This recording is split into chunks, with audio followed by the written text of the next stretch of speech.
Hey, what's up, y'all? It's Charles Derrick. This is J Rob. And this is Bringing the Noise.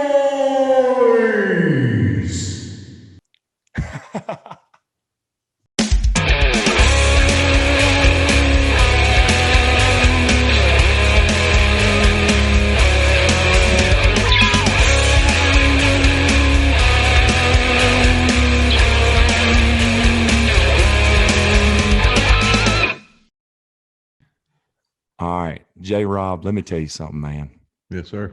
Look, the thing of it is, I'm really, really stoked about this one. I mean, you know, we've had some very interesting podcasts so far, and we've had some people that's been to the dance, and we've had some people, you know, that's had some pretty astounding careers. But I don't think at all we've had somebody with this kind of legendary career.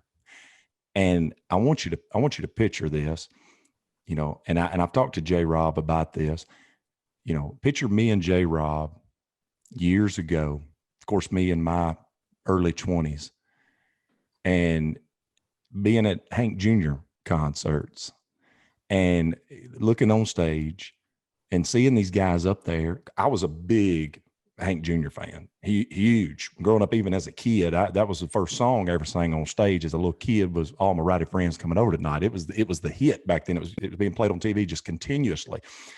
And looking on stage in my early 20s, I remember thinking, man, you know, those people are it. Those people are on top of the world right there, you know. But fast forward, I became friends on Facebook with this guy. And I knew who he was. And I was just like, man, this is awesome. You know, I'm friends on Facebook with this guy, right? Well, then I started digging a little more because I started seeing some of the posts he was putting up and some of the history and the things he had been through before. And it was like, man, this guy, this goes a whole lot deeper and a whole lot bigger than just the Hank Williams Jr. thing. I mean, starting to dig around and looking around, we're talking about a guy that has played in front of 4 different presidents, Jack.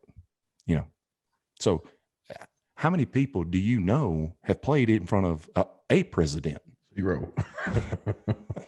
Okay. Legendary career people. We're not talking about somebody who's just, you know, had a great career. Okay.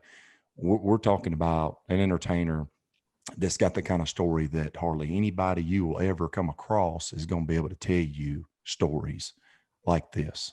Okay. I mean, we're talking about winning a Grammy, Jack, in the 70s, you know.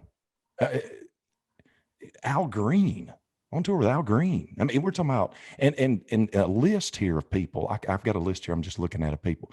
You would not believe that he's been on stage with. That's on Mount Rushmore of entertainers ever. Okay, so it started with me with the Hank Williams Jr. thing, but we're talking about a whole lot bigger story and a whole lot more to the puzzle here that is going to be unbelievable. And we're not going to be able to cover it all in one podcast, but we're going to try to hit the high highs. I know there's some low lows, but this guy's got the stories and the things that is real when it comes to a career, legendary career in this business. Y'all, we got Billy Earhart on the show.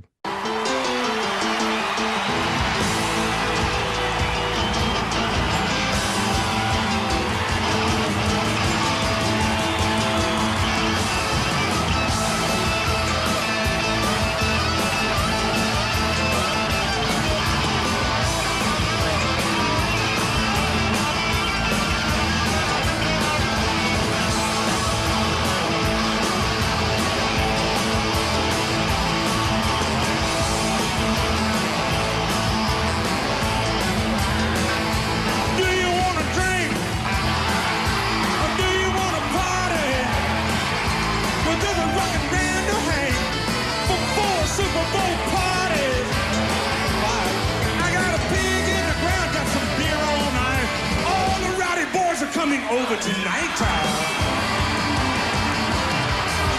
Catch up on my blue jeans, I done ruined my hands. Woo! It's hard to be a guitar man. I got girls to cook, girls to clean, girls to change an SG string. I gotta get ready, make everything right, 'cause I'm a rowdy.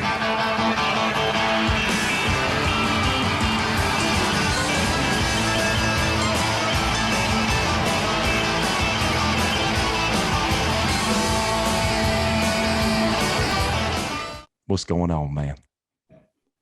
Hey man, ain't nothing but a thing. How y'all doing? Great, man. We appreciate you being with us, Mr. Billy, spending some time with us today. Glad to be here. You seem to be doing good, and it looks to me like you got that hair going on. So yeah, hey, you beating me. I lost my hair about 10 years ago. Hair, yeah. I hadn't cut it in the last year, and my mama passed away. It'll be a year ago in 3 weeks, April 22nd. And I said, I'm gonna let it grow for a year or two in memory of her. Because she let me grow it long back in the 60s when everybody else was raising hell with their kids about having long hair. And she just let it grow down to my ass, you know. But so in memory of her, I'm gonna let it grow a little bit. It's long, it's getting on out there, but I've had it long 3 or 4 times. I'll cut it off real short, you know, all the way short, tie it back in a ponytail most of the time. But yeah, I'm just proud to have a few hairs. But some of my friends are slick bald headed today. That's all right too. So Yeah. I want to start at the beginning, Billy. You know, where did it start? I mean, at home, you know, I'm sure maybe as a child or something. Where did all this start, man? What, you know, just start us at the very beginning. I started playing piano when I was a kid, like about 5 or 6. Not anything too serious, just my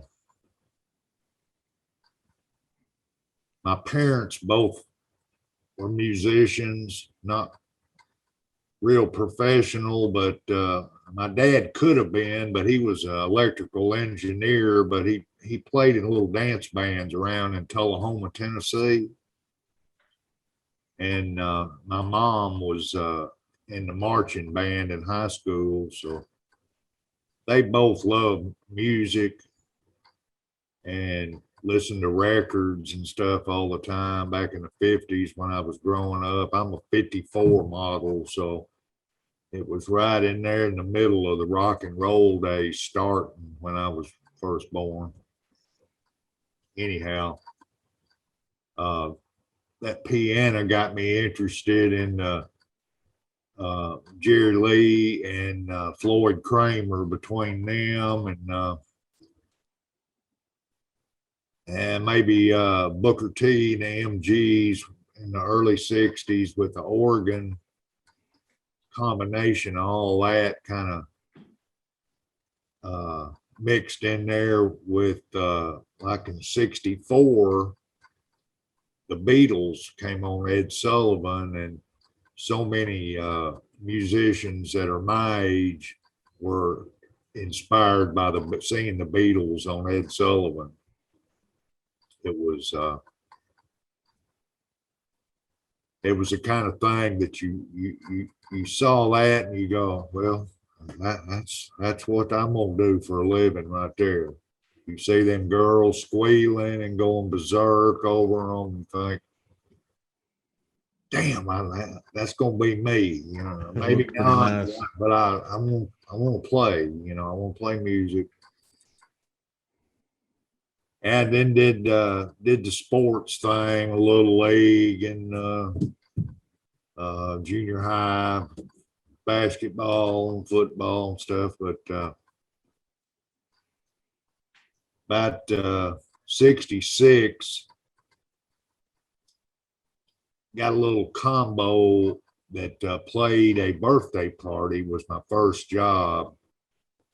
We got $1 a piece. And it was right next door, my neighbors. And we only had about 10 songs, but we could play that 10. It'd be about an hour. And then the next set, we'd just kind of repeat them, you know. Yeah. Like when then we hadn't played them yet, but that's how it kind of started from, and just playing little dances at schools in around Tullahoma, Tennessee, where I grew up. It's an hour from Nashville, and little church dances at Lutheran church, and a few other little private parties and different school things. And then when I got in high school, I got in another little band called Annabelle. The singer wanted to name it after his grandma. Annabelle. I'm thinking,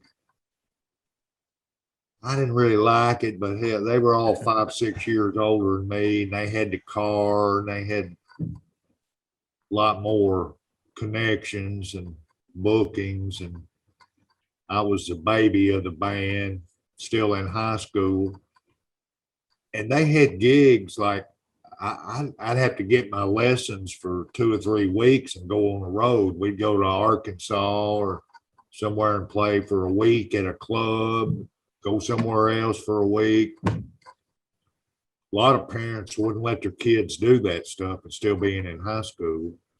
But they said if you keep your grades up, you can do it.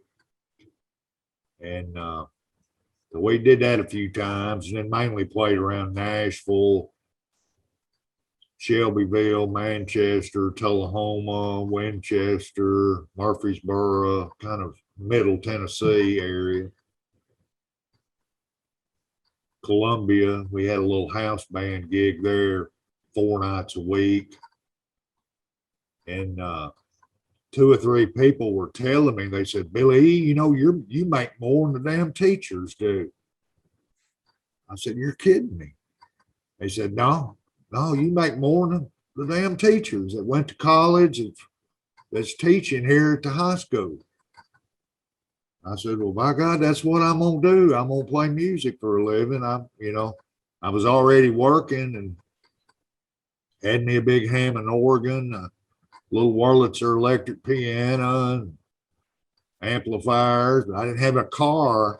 I had to depend on these other guys I played with to tote me around. But they did it. And the day I got out of high school, I left and moved to Murfreesboro, and we had a little house, like 5 of us lived in this house. 3 or 4 bedrooms, and one guy stayed on the couch. Anyway, that was about 2 or 3 months of that and playing gigs here and there. Then we got a house band gig in Muscle Shoals. Actually, it was on the Tennessee state line, Alabama, Tennessee line. It's just right there, 13 miles from Florence and Muscle Shoals, but it was the only place you could drink back there. And they didn't have any beer, no bars, nothing in Alabama. That for 80 miles, you had to go all the way to Huntsville to get a drink. So everybody came out here to Johnny's Club 13. I mean, they'd have 400 or 500 every Wednesday, every Thursday, every Friday, every Saturday. Just packed. And we were the house band. Did that for about a year. Then it kind of twisted around, and I got with a singer named Russell Smith, and he wanted to start a band doing all original stuff. And we turned into the Amazing Rhythm Aces. That was in 73, a year after I got out of high school. And moved to Knoxville, Tennessee. and started working there.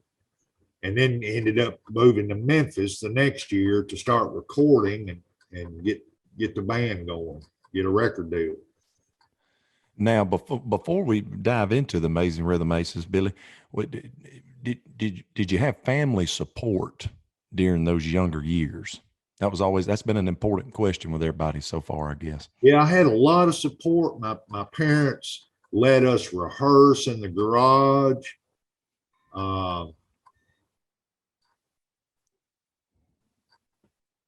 They never got on me about playing, and it was real supportive. They knew that I told them, I said, this is what I'm going to do.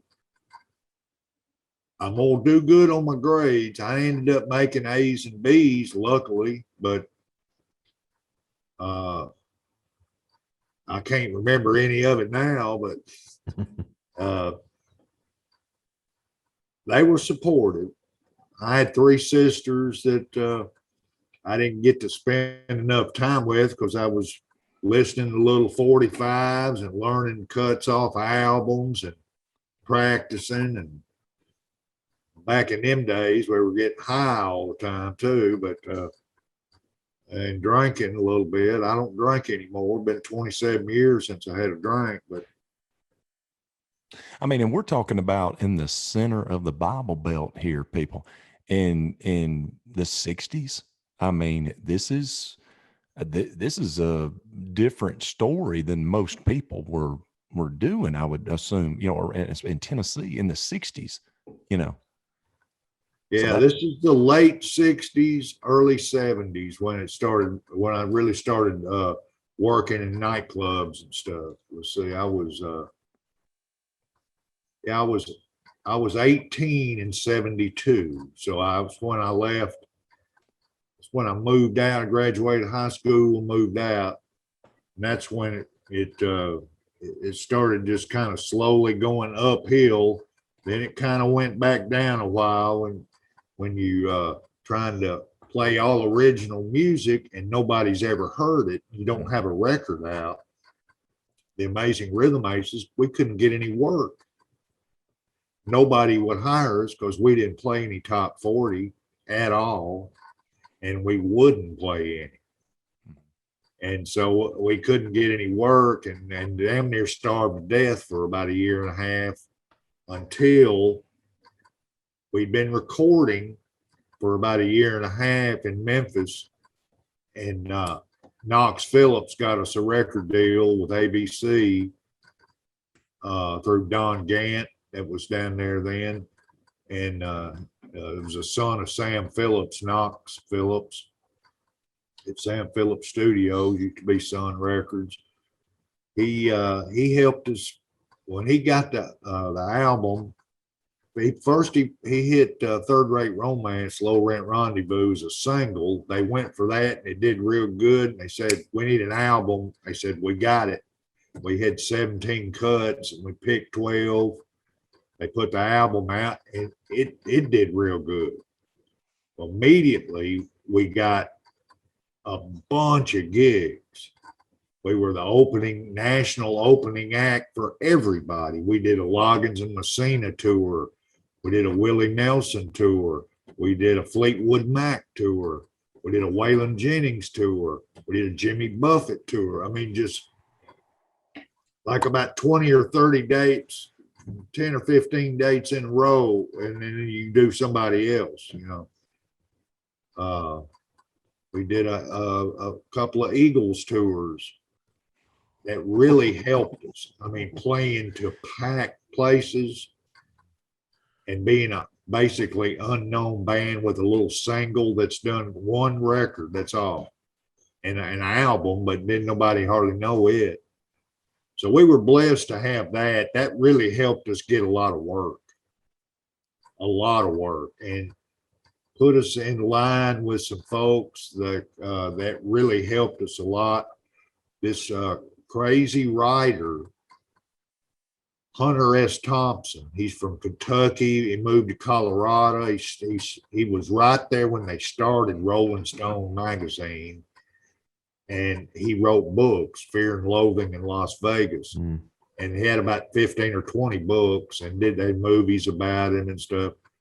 He was our biggest fan, and he promoted the hell out of us, telling all these like Jackson Brown. He told Buffett. He told Bill Murray that helped us and got us on Saturday Night Live. Yeah, you he know, played on sometimes stage it's with who y'all, you didn't he? know, you get some people like that to get behind you. It really helped us out, and helped us Sure. get with a couple of other gigs out there in Aspen and hook up with some rich cats out there that had other connections for big gigs and tours. And we just been real lucky, man. Real lucky. Now, Bill Murray played on stage with y'all at Saturday Night Live show, correct? He did. And we talked him into going to Australia with us too for a week, 2 weeks. I've seen some pictures you put up. I was like, oh my God. Yeah. Yeah, he was doing a movie about Hunter Thompson called Where the Buffalo Roam.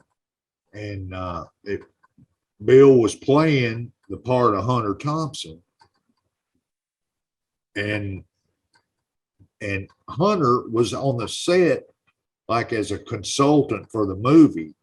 And Bill's just meeting him for the first time, and he's doing a movie about him, but he doesn't really know him, So he meets him, and Hunter's got on an Amazing Rhythm Aces tour jacket. And who's that?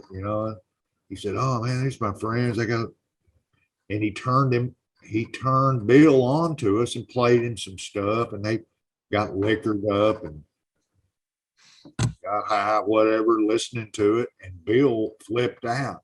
He went back to New York and said, I want these guys on the show on Saturday Night Live. Oh, wow. It was 1980. They said, well, we're all booked up. We've already got all the entertainment. He said, I don't care. It's going to be the first time they ever had 2 musical acts because I want them on there. And he fought, and we did. That's what happened. We were the only show they ever had 2 musical acts because he insisted we be on the show, and they squeezed us in. We did Third Rate Romance, Who Will the Next Fool Be? Had David Sanborn playing sax. It was cool. But the other guy that was on was a folk singer, Bruce Coburn or Cockburn. I'm not sure exactly how you pronounce his last name. Cockburn. I think it's Coburn. He's a Canadian type folk singing guy. Real good. But he was booked on the show, and he they didn't cancel him. They just said, all right, we'll just have 2 that day. And it was the only time on Saturday Night Live they ever had 2. But that was cool that he fought for us hard enough to make that happen when they'd been booked up. There's not any room. Well, we can't get them on there. He insisted, and it worked out. But that was directly from Hunter Thompson helping us out. But yeah, Hunter was crazy. He broke my heart. He shot himself in the head on my night before my birthday. He was in Colorado with his son and grandson. And he had a hip replacement, and the pain was just absolutely so bad that he took his own life. It's just heartbreaking. But he had bad alcohol and cocaine problems for 25 years, and it's a miracle he lived as long as he did, because he tore it up, and he drank wild turkey like you would not believe. Yeah. It's but he was something else. Dr. Hunter S. Thompson. If you ever get a chance to read one of his books, it's pretty crazy stories. So, and just to back up just a taste, but when you guys, got the big signing, I mean, how, I mean, at that point, was it like, I mean, cause you were basically going from, like you said, nobody wanting to, you know, listen to you to all of a sudden Flat we're fixing. broke. We were all flat broke. Mm-hmm. I mean, and then all of a sudden, how long was it before you, how long was it before you started recording that first album to your opening for this big act, We had, that was the year and a half when we weren't working. That was 73, all of 74. And it was springtime of 75 when Third Rate Romance, they got the single. We already had the album ready. We had already recorded it. It was ready to go, but we didn't have a deal on it. But as soon as the single did real good, they said, we need an album. We said, well, we got one ready. And that came, within weeks. They had that pressed up and ready to go. It was summertime of 75. And You guys were nominated for the best for the Grammy Best New Artist in 1975. yeah, we didn't win that one. I think they gave it to Sheena Easton. I think some gal won it. Yeah. She was kind of a pop rock, really nice body, and it was like I can't remember. She had a few hits, but she won. We She was the one with Kenny Rogers. Rogers, wasn't she? She was the one that did that song we was talking about with Kenny Rogers. Yeah, I think she did. That is her. Yeah. I think she won. I could be wrong. Anyway, we didn't win. The next year we did win, though. That's Got right. nominated again. And that wasn't in Best New Artist. That was in the country category, a country band, a vocal group. And before that, all the Grammys, it was like, in country was Oak Ridge Boys, Statler Brothers. That was the kind of groups they had. They didn't have any like Lone Star, Alabama, any kind of group, musical group. They was like quartets and stuff like that was the band type deal back in then. That's how ancient it is, but we were proud to win. I think they just gave it to us because we were new and they were tired of giving it to the Oak Ridge Boys and the Statler Brothers. But they were kind of tickled that we all had real long hair, and now we cleaned up, went to the awards, and everybody dressed up tuxedos and everything, but we all had real long hair, and they were kind of laughing at us a little bit like we were hippies and stuff. And but they were all nice. Everybody was real nice, and they liked our music a lot because we had some bluegrass stuff and some kind of soul country stuff that there wasn't too much of, that kind of was a new in the new genre for country. They didn't really have country soul type things that was R&B flavored country too much then.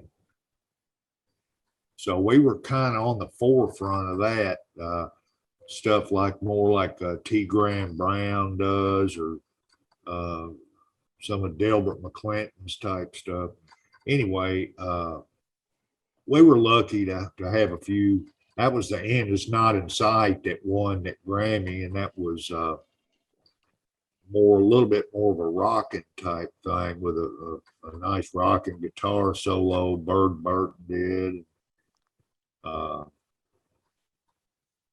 Then the next single we had, Amazing Grace, used to be her favorite song, was real stone country, old school type, with a lot of harmony and pedal steel, and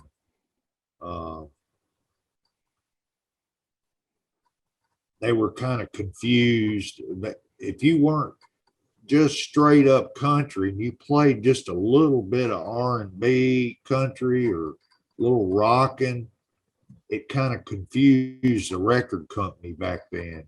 They really wanted to label you as like,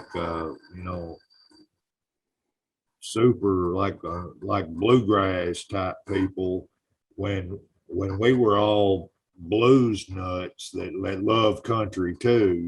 I mean, it was kind of funny. It kind of record labels are more open today and a little bit a tad more liberal and open-minded instead of quite so strict on their restrictions on what you can be, and still have a record deal. But yeah, we had a lot of fun back in them days, and I'm gonna tell you, we partied hard back in the '70s. They wasn't kidding around, and then I thought we were, and then we did that from 75 to 81. And then the singer for the Aces wanted to do, he got a shot at doing a solo record deal. Russell Smith, a hell of a songwriter. He wrote a bunch of hits that a lot of people don't even know, but he wrote them for everybody all through the 80s and 90s up in Nashville. He did a solo record deal, did about 4 or 5 albums. So we took a little pause for about 14 years with no Amazing Rhythm Aces. Ah, okay. That's when he was doing solo thing and songwriting. And that's when everybody else, I was playing with Al Green and Memphis Slim and Rufus Thomas and Big Don McMahon, and we'd back up B.B. King and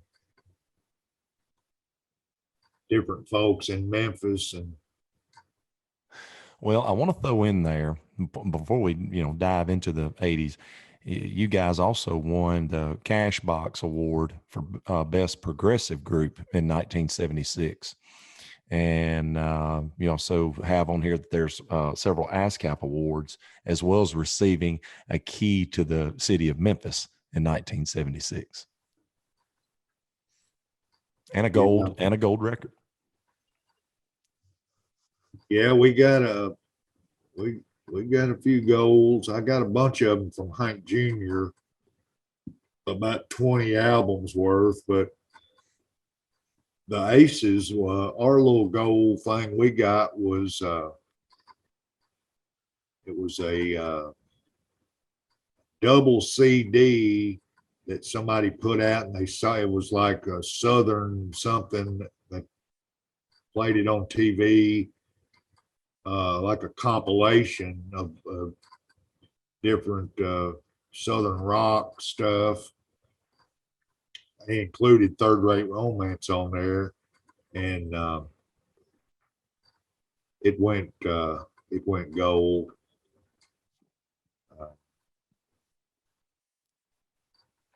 But I think Third Rate Romance is close to being a gold 45. I haven't seen the latest this year's figures on it, but it's close, and that album's pretty close too. So Guess that had to be a pretty good trip. That progression, jumping from, like you were saying, not really having any gigs and getting that record deal, and just that boost of, really living it up. I mean, that had to be pretty surreal to you. Very surreal, and it was exciting, and it was just so much fun, and we were just so blessed to have all this good work. Yeah. And we had 4 or 5 crew guys to help us, the truck drivers and guys, stage hands to pumping the equipment and driving the truck. Road managers helping us keep it together. Bus drivers. There's a lot of other people that were helping out.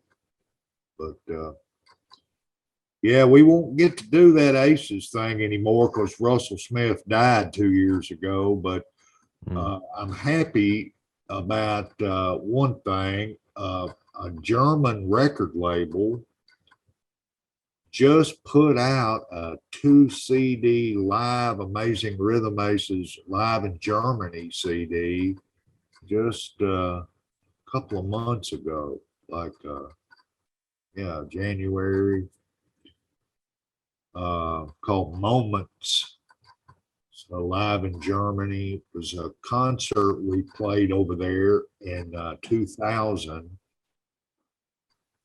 And they wanted to kind of do it as a tribute to Russell Smith since he died. And it turned out it was a really well recorded live show that we played at a club in Germany.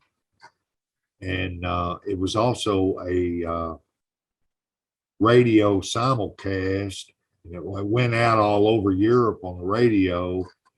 They had a studio quality board and had it home mixed and everything. And on that master from the radio show, and they asked about putting that out as a tribute to Russell. So they just put that out. So a lot of old Aces fans will be glad to have one more good. It's our 25th Aces album. Yeah, 25, I think was the 25th one. But yeah, live in Germany, he's going. You get a chance to hear that, it came out pretty good. Yeah, definitely like to check that out. It's an import, though. I think it's coming from Made in Germany Records. You probably got it online somewhere, but Sure. I mean, I'm not selling them personally, but I was glad that they did it. And we got about 5 other CD recording projects that I'm working on right now. Mark the Muleman Massey, blues artist.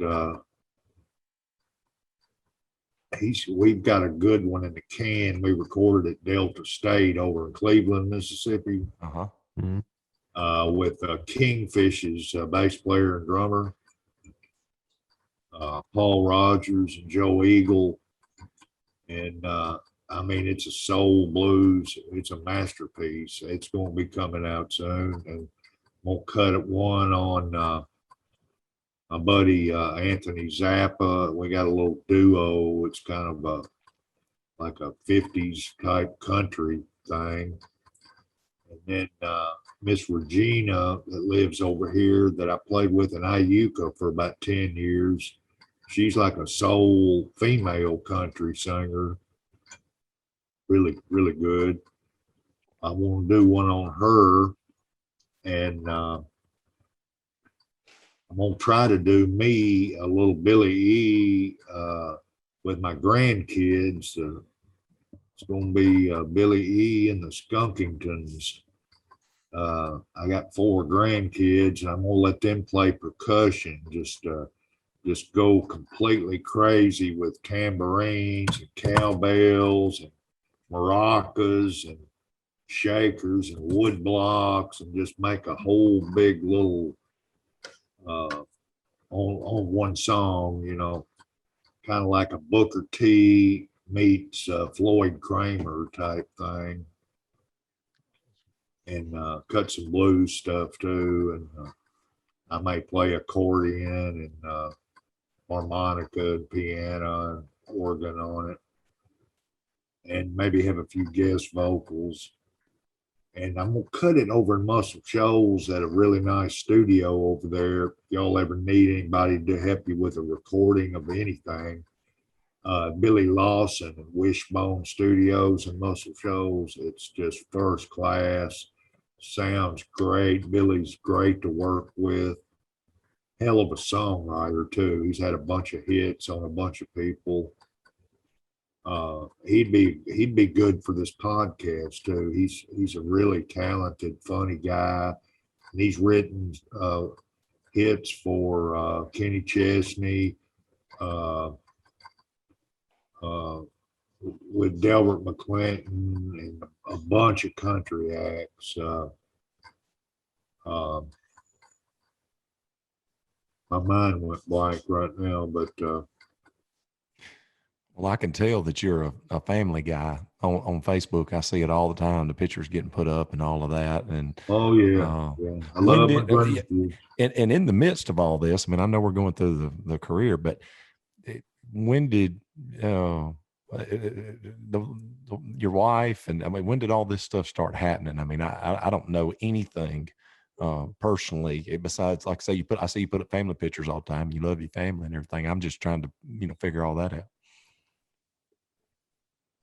Me and my wife been married 38 years, and we got a daughter. She'll be 37 this year. Next week, I think, 14. And she's got 4 beautiful kids. Hey, that's So, my birthday, April 14th. April 14th. That's my birthday. And my grandson's the 20th. He's going to be 1. I got another grandson, 3. I got 2 granddaughters, one 6 and one 12. And they're all sweet. Me and my wife get to watch them a couple of days a week. About every other week, we'll get to watch them 2 or 3 or 4 days a week. Help out. My daughter's a nurse, and we'll watch them in the day while she's at work till her and her husband get home. But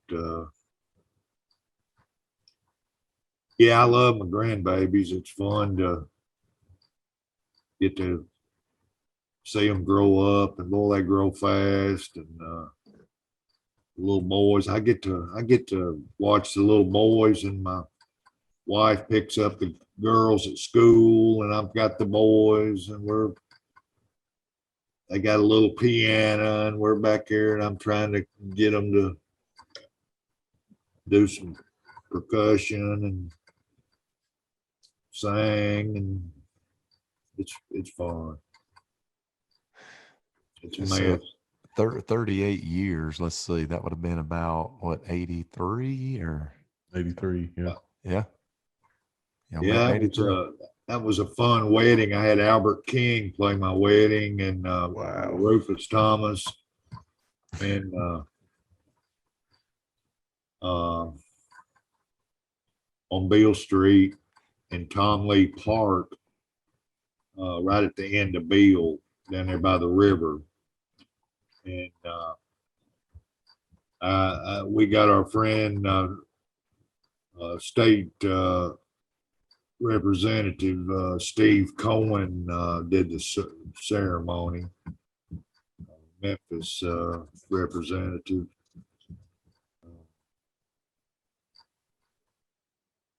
But yeah, I love them grandbabies. They're fun. Now, let's see. Okay. So all right. So I'm still just dumbfounded here, J. Rob, about I mean, you're talking about those people he during the 70s opening up for. I'm just sitting over here like, I can't even, I'm trying to fathom that. And I'm sure a lot of people listening is like, hold on, did he say the Eagles? I mean, like trying to just, put yourself there in the 70s, Well, I mean, not only, playing in such a, legendary band yourself, but then getting to actually see during the process all these other people that were like, looking back now, larger than life. Like you were actually there seeing that firsthand. That's amazing, man. Imagine. Yeah, we had some fun. Yeah, those Eagles guys were real nice to us. We did the long run tour. That was the last one before they split up, right? Yeah, it was 1980, and we did about 15 dates. They had the whole thing sold out. they didn't need us. They Mm. didn't need anybody. Uh-huh. And they didn't need any opening act. They had it already sold out. Then they got to thinking about it, and Glenn Fry was a fan because Hunter Thompson had turned him on. They're going back to Hunter again. They lived in Woody Creek, Colorado, and Glenn lived in Snowmass, just about 5 miles away. And Glenn would come and jam with us when we play in Aspen. Oh, He'd man. come to Rick's American Cafe and come up on stage and jam with us. And he ended up hiring our guitar player, Duncan Cameron, to go out and do his first Glenn Fry solo tour after the Eagles took their little break, and he had The Heat Is On. Yeah. Yeah. Yeah. It was Duncan playing slide, and they did kind of a Miami Vice type couple of songs. We Belong to the City. That's it. Yeah, and he had 2 or 3 nice ones, and they cut it Muscle Shoals, but he snaked Duncan, our guitar player, away from us. That was right at the time when everything was kind of just coming to a close anyway, because Russell was doing the solo project. Right. But real nice people, and I got to see on that tour firsthand the Joe Walsh chainsaw he had in a flight case that he had on the road. And when he got tore up enough in the motel room, he'd have the crew bring the case up there, and he would cut the chainsaw, cut a hole in the wall of the suite, and turn a room into an adjoining room, and then laugh about it, and then send a road manager down to the front desk with 50 grand to pay for. There's a price on the room. If you completely trash the room, they'll take 50 grand. So you walk in there with 50,000 cash, they're not going to call the cops, you know. But God what a almighty. waste. What That's a waste of insane. money, man. I mean, I just stuck that in my pocket. I mean, Dude, that's insane. I could imagine. Well, this was like a whole different world back then. I mean, Well, it shows you how much they had to be knocking down when 50 grand was like no pocket doubt. change, you know. oh yeah, yeah. Yeah, they were making big money. I mean, when a lot of them big ones make big money too. It's like, I mean, Bo Cephas, he ain't playing for small dough either. Right. I mean, it's 150 grand a night to book his ass. So, you play 8 or 9 shows, there's $1 million right there. Mhm. Yeah. But that ain't even counting merch. I mean, when you sell another 100 grand worth of t-shirts and stuff, there's another million, like 10 shows. So it adds up, but we wasn't getting none of that, but we was proud to get what we got. Okay. How so, did that end up coming up with go ahead, Derek. I think you was probably well, and I wanted to throw in that Al Green, because didn't the Al Green tour happen between the Amazing Rhythm Aces and Hank? Yeah, it did. This was okay. Well, what is the crazy experience of the cross country tour with Al Green?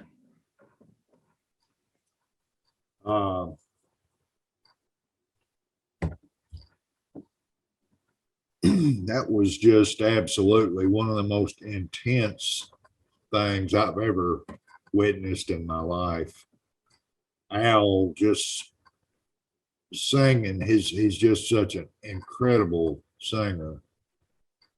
And when he wants to break down the band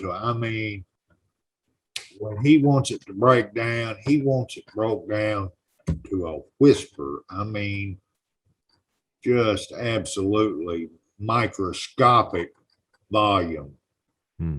He'll lay the mic on the floor of a coliseum and just sing with no mic. And you could just see the women just drooling out there. They loved him, but he it was just intense in a couple of ways that maybe I shouldn't mention. It was heavy drug days, and that's all I'll say. But Al's Understood. doing good now, but it was insane. I'm gonna tell you that. But we made it through it, and riding like from Memphis to San Francisco and back in a van with about 11 people. It was, I mean, you're just side by side. Can't anybody lay down? That's a long way to go, You wanted to kill each other, sounds like. Yeah, it was cool, but it was bizarre. Yeah. But we had great shows, and I've got some of those live on a cassette. I had a little portable cassette player that I taped them live while we were playing, and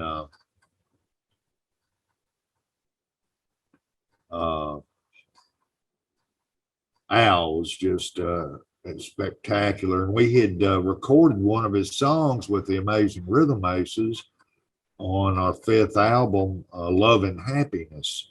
It was one of his hits, and the Aces did it, and we sold a few records on it. He was tickled that we had recorded it because he made a bunch of songwriting money off of it. But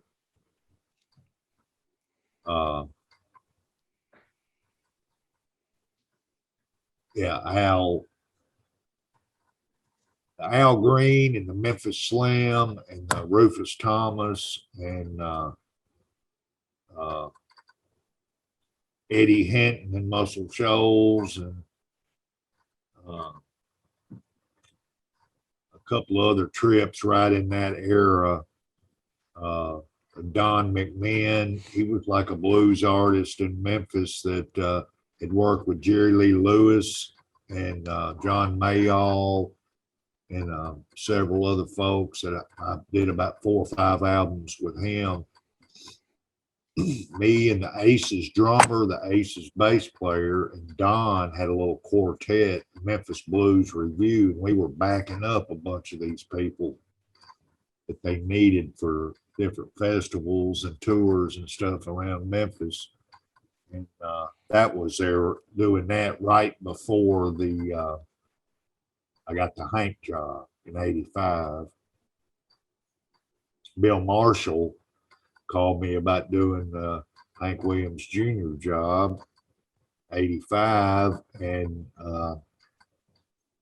I was glad I did that because it turned into so many other things that getting to play with a bunch of different folks and doing a bunch of TV shows with him. And Well, did all of this, did everything come through Memphis is my question, because how does somebody get right place, right time all these times? I mean, it's one thing to have that run with the Amazing Rhythm Aces, but then the Al Green stuff, and then, and then Hank, and it's like, I'm assuming Bill Marshall, they knew you from the Aces and then the Memphis scene, right?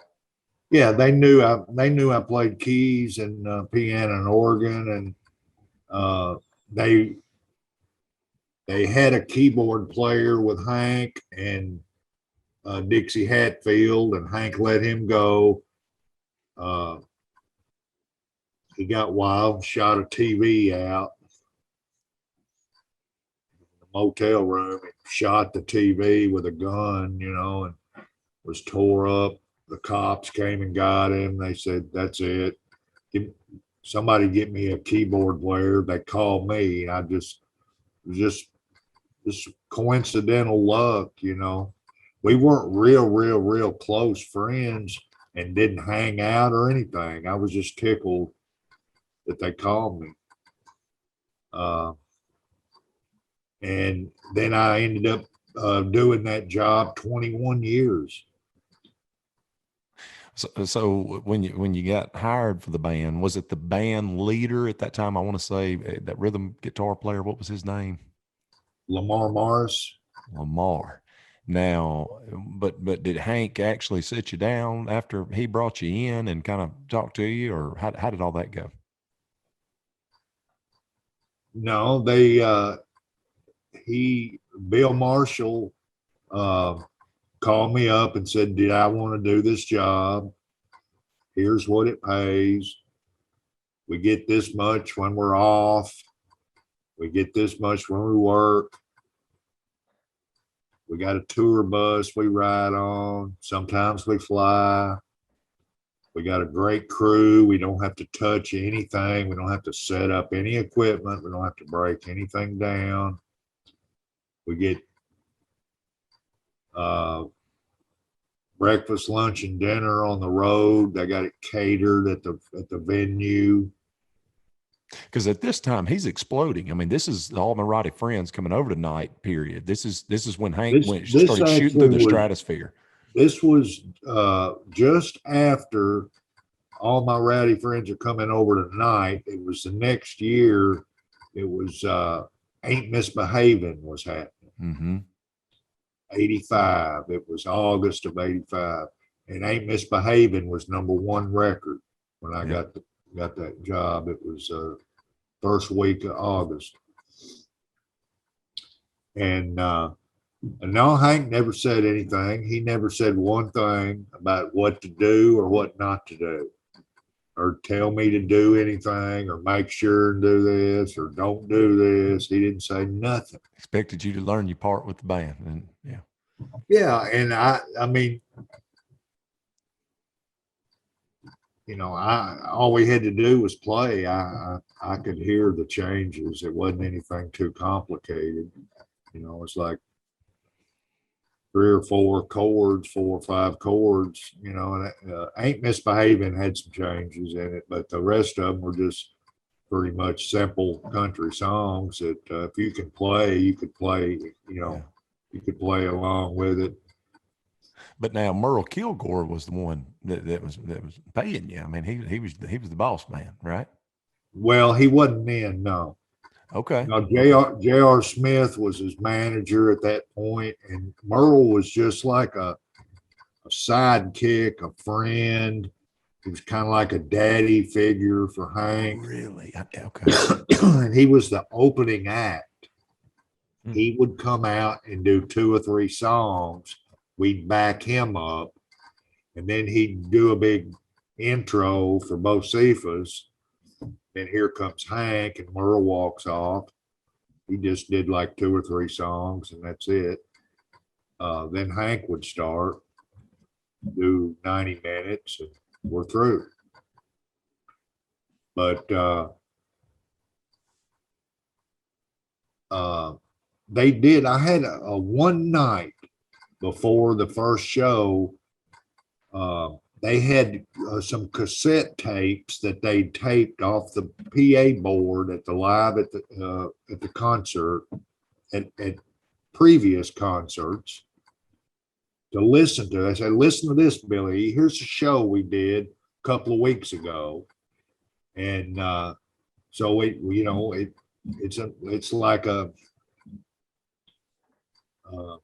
a 90-minute cassette or something, 45 minutes on each side, and you'd flip it over and listen to the whole show. And I'm listening, I'm kind of taking mental notes, and they said, "Well, you got to learn that Ain't Misbehaving, because you got the intro on that, and All My Rowdy Friends has got the the piano part, and a couple of them I had to, do the little piano part at the beginning, but it was just so easy, and it was so much fun, and packed houses, and pretty women, and it was just crowds going wild. And, it was fun. Well, you got to Really. catch all those. I mean, Entertainer of the Year awards, and I mean that's what, like I said, that's you caught it right before he became, one of the biggest star in country music, during that time. Just a couple of years before he hit 86. The next year, I think he got male vocalist. Then he had like 5 years of Entertainer of the Year.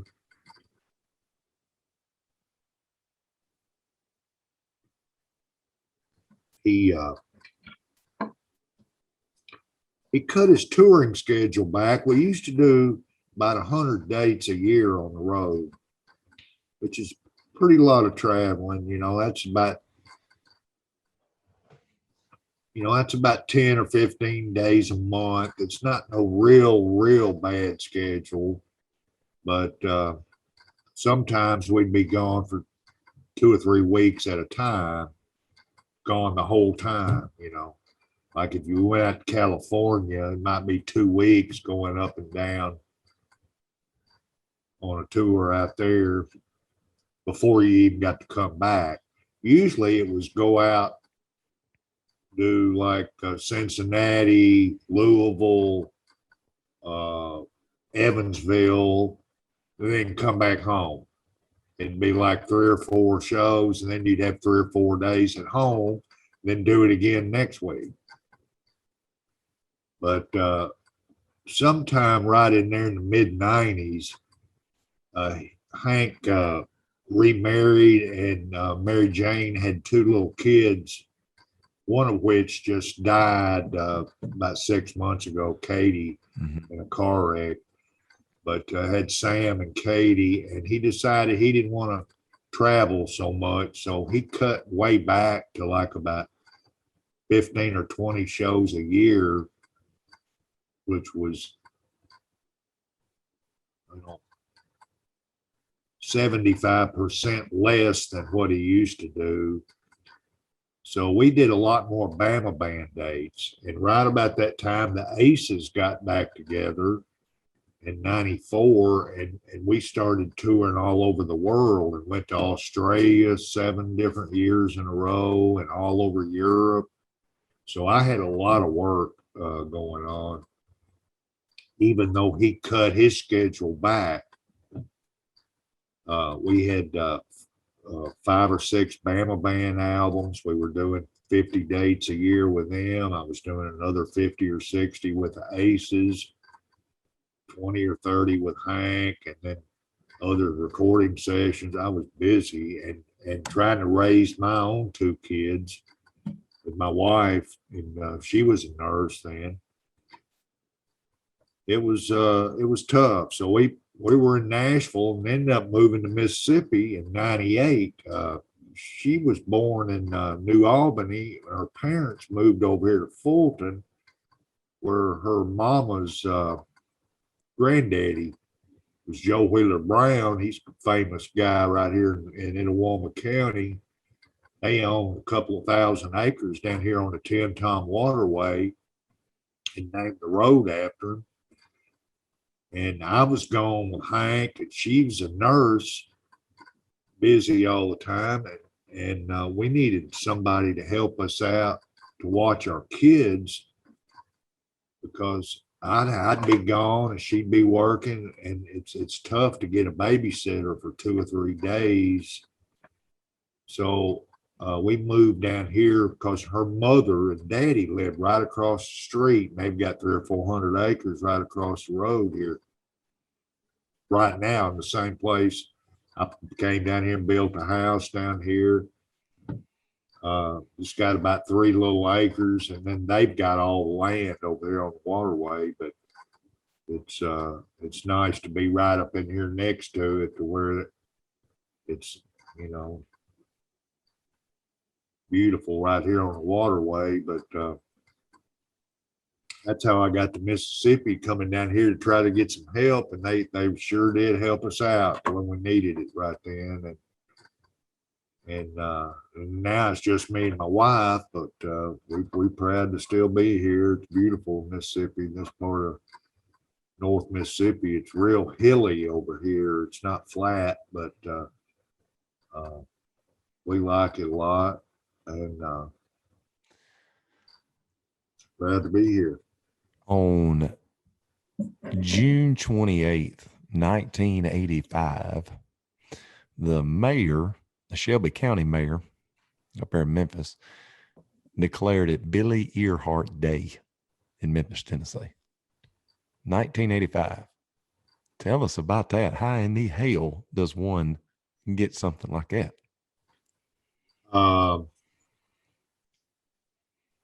That was just a lucky thing that we got with Don McMahon, Memphis Blues Review. We that was right before I got the Hank job, and we were they were opening Beale Street up. They had rebuilt a bunch of the buildings down there. It was just getting ready to open back up.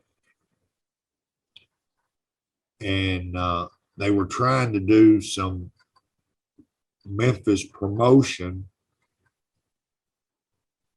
to spread the word about Beale Street opening up, to try to get tourism coming to Memphis, because that whole street was dead. There wasn't nobody down there. All the buildings were shut down, wasn't nothing in them. It was empty. It was just like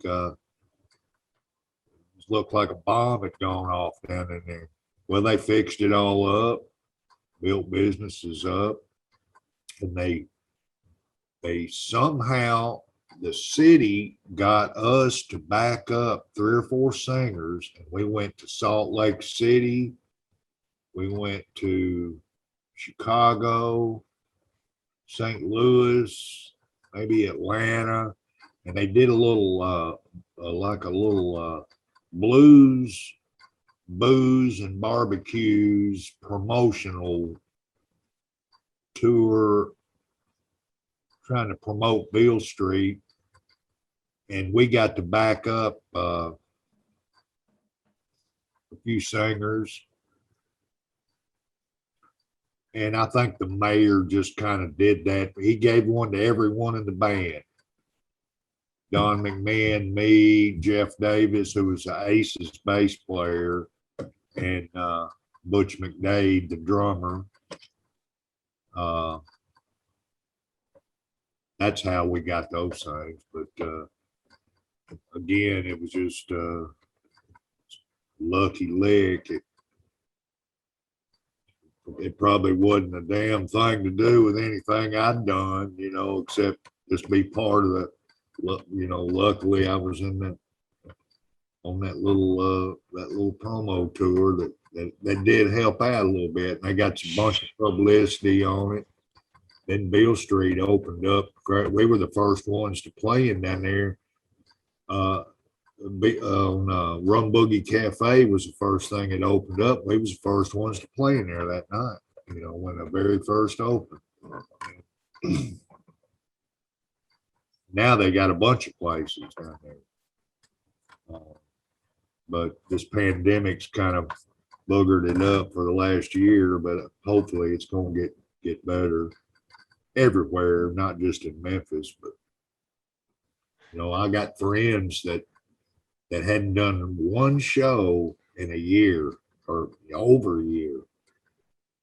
And they go, Billy, man, you know, you did about 15 shows last month. I hadn't done one in a year, you know. So I've been lucky. Mississippi is a little looser than some of those states. You know, I got friends in California that ain't hit it a lick one time.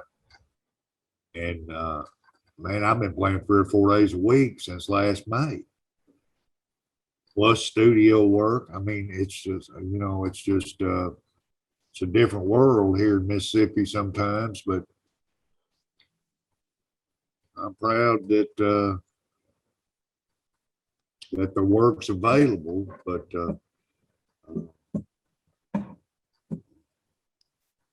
I'm real proud about getting that vaccine because I don't want to catch nothing.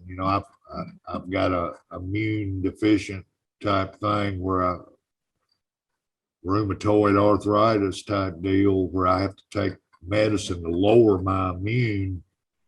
And I'm afraid if I caught that COVID, that it'd kill me because I got nothing to fight it with. I was one of the ones that were real high risk. So I'm proud to have that vaccine. Absolutely. Yeah, it's good for you to stay safe on that front, man, for sure. But yeah, So- maybe that old mess will get on out of here for long. I hope so. Sure do. Sure hope so. So, look, there's a lot here on this Hank Jr. stuff that I think is very interesting, just me personally, and I think a whole bunch of folks listening too. But look, just tell me what a typical during this time period of the 80s, when the things were hot for both Cephas, what a typical you coming to the show. I mean, obviously you do sometimes 2 or 3 nights in a row or whatever, and then, ride for a while and go to another. But how did a typical show go when y'all would get to the arena and from motel Well, we room and usually stuff? went down there about 3 or 4 o'clock and do a sound check. Usually Hank wasn't there. He hadn't flown in yet. So it'd just be the band. We do a little sound check, make sure they had the levels and all the mics were working, or if it was a direct something plugged into the PA, they want to make sure everything's working. Drum mics and all the amplifiers were working and everything. And we'd play a song or two, and nobody's in there. It's just an empty house, Mm-hmm. The crew, we had about a 10, 12-man crew. They'd all be hanging around and getting ready. And then we'd do a song or two, and then we'd go to catering and eat like a country feast. They'd have, catfish, ribs, pulled pork chops, maybe steak, chicken, 5 or 6 different very cool country dishes, a whole buffet worth of vegetables, desserts, like it was like Living like a king. incredible catered meal. All the drinks, everything, liquor, beer, whatever, and have a nice dinner, then get back in a vehicle, go to the motel for a couple of hours, take a shower, cleaned up, change clothes, then back over to the venue about 30 minutes or 40 minutes before the show. Just walk up there and do it. Who all did you guys tour with during this time? During these, we're talking about a long time here. Who's some people that come to mind? Because I'm sitting here thinking of some, and everybody wanted to tour with Hank Jr. back then because they knew it was going to be a packed, full show, and that means they got a shot at selling their merchandise and when you got 15 or 20,000 people in a coliseum, you got a good chance of selling some of your little CDs or your little T-shirts for the opening act. Well, our little opening acts would be Little Feat, Fabulous Thunderbirds, Georgia Satellites, Kentucky Headhunters, Waylon Jennings, Leon Russell, Eddie Raven, Earl Thomas Conley. We did a bunch with him. We did a whole year with the Headhunters one year. Charlie Daniels, we did a bunch with them. Leonard Skinner, Hank and Leonard Skinner did a bunch of shows. Marshall Tucker, we did a bunch with them.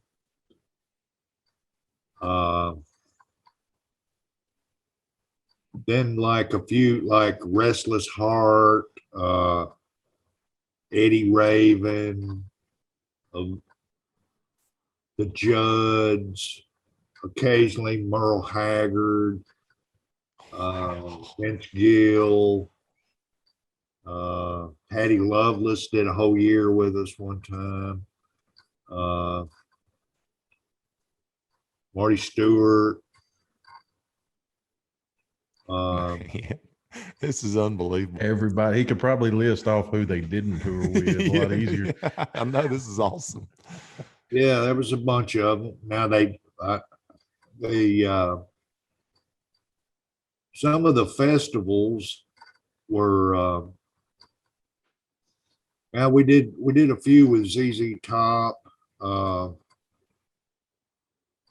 Towards the end, we did quite a few with Travis Tritt and Charlie Daniels, and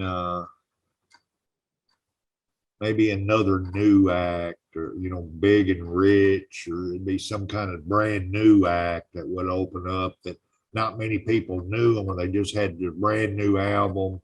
Montgomery Gentry. Montgomery Gentry, yeah, we knew them good.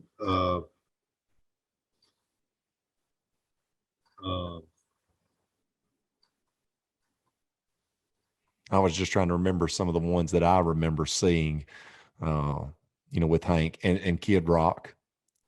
Yeah, we did quite a few with him, and got to do some recording with him, and did 3 or 4 TV shows. Oh yeah, we're gonna go over that. Yeah. Crossroads thing we did with him, and we did a LA award show with him, and we played Birmingham and Detroit, a bunch of shows with him. He's a real nice guy, a lot more humble than you'd think. And you think, yeah. Yeah, we were thinking he's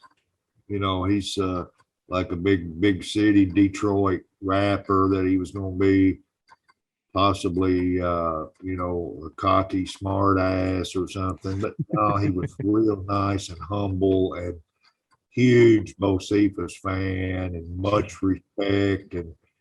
And he was bowing to us, and we said, oh, come on, man, but he was a huge fan, and he loved Southern rock stuff, and grew up on that. Yeah, he kind of had the rap thing, but I think he was just kind of doing that because he's a lot younger, and that was a new type. He was kind of like a pimp street guy, getting high on the street in Detroit, and then, but he didn't come off that way to us. He was real nice, and somebody would say, hey, Kid Rock. He was, no, man, I'm Bobby. His real name's Bobby. He didn't want you calling him Kid Rock. That's just like a stage thing. But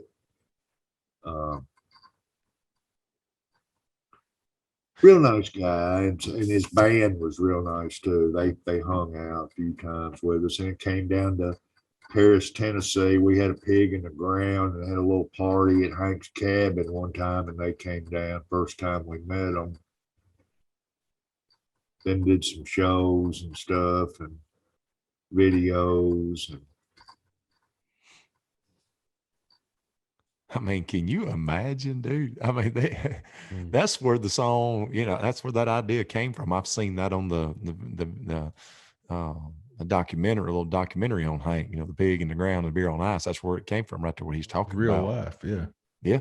That's where that was, written. All my right Yeah, friends. he's been doing that. He's been putting the pig in the ground there for a long time before I come along. But he liked to do it. He had a couple of guys that would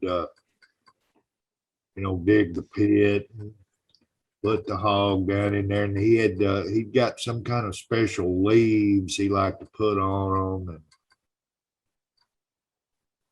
get the fire going first, but yeah, he loves to hunt and fish just about more than anything. He'd rather hunt and fish and mess with guns. I mean, he knows more about guns than just nearly anybody you could even think of. He can take a 45 pistol, put it behind his back, and take it apart completely and hand you the gun in parts. There's a way you can do that if you know how to disassemble it. And I'm not just talking about taking the clip out. He take the barrel out, the whole thing will come apart. He can do that without even looking. But he's a big gun collector. He's got a bank vault in his house. It looks like a big bank vault that he's got a bunch of like $50,000 1800 Buffalo rifles, and he's got a Gatling gun from the Civil War that he bought in the box, dead mint, never been fired. Just hundreds and hundreds of pistols. And we had since he had the Ruger, he was a Ruger Firearms field rep, testing out guns for them, and used their Ruger Eagle for his Hank sign. His little logo is a Ruger Eagle. But we got pistols from the company. Yeah, that's it right there. Give him my share of money to old Bo Cephas. He got me a nice 9mm Ruger when they first came out with them. He had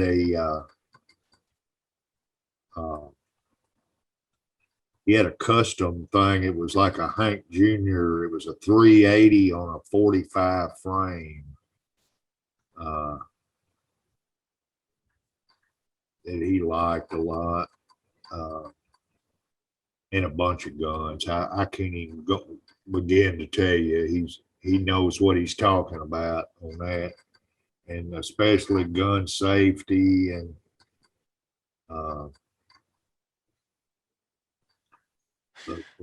well, while we're talking about Hank, I know because I've seen a lot of this stuff on YouTube, and I've heard a lot of stories from family and friends and stuff that went to some of those shows in the 80s and even some in the 90s when it got early 90s, where it was he would get a little overboard for better lack of a better word. There's one show in particular that stands out that people know about, that's actually on the YouTube, the Kansas City show. That was 93. That was such a crazy show that he took all of 94 off the whole year. But yeah, we used to get hammered pretty good. He got hammered on that Kansas City show. He should have never come out on stage, actually, but he was he was too tore up to come out. He did 15 minutes and walked off, but he couldn't even, it sounded like he was speaking Chinese. He was so Wow. tore up. I think I heard that video here a while back. Actually, it is pretty rough. Yeah, he didn't remember anything the next day, so he was laughing about it. Wasn't that funny? And they started Sure. throwing handfuls of money and the little miniature whiskeys and would come by. It's like we had to run for our life. He was already gone. He went off stage, got in a limo. He's gone. We're left there, and then 20,000 of them ready to kill us. And Oh, wow. they got surrounded the bus. They're rocking the bus. We were afraid we might get hurt. Oh, shit. But yeah, I mean, he had a couple of bad shows. He did one in Baton Rouge that wasn't good either. It was about the same thing, 15 or 18 minutes, I think, on that one. He was hammered so bad that he shouldn't have got up there. But Well, that was one I was going to only, ask you only about. happened about 2 or 3 times in my 21 years. People, he's such a legendary partying, drinking, hell-raising type guy that people think it happened more than it did. It's actually just about 3 times in my 21 years. And I don't think he's done it since. But he did it good that night in Kansas City. The Kansas City Chiefs guys, a couple of them, our friend Derek Thomas, who's dead now, but he was a football player at University of Alabama, a defensive linebacker, just a monster, All-American. And he was our friend and come hang out with us.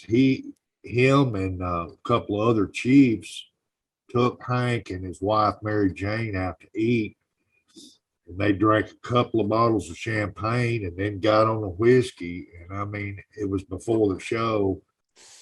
He was on an empty stomach and he was in just outer space. He didn't know if he was coming or going, but it wasn't always like that. I mean, usually he did a real strong show. A couple of times he boogered it up pretty good, but he gave all the money back and came back and did another show for him.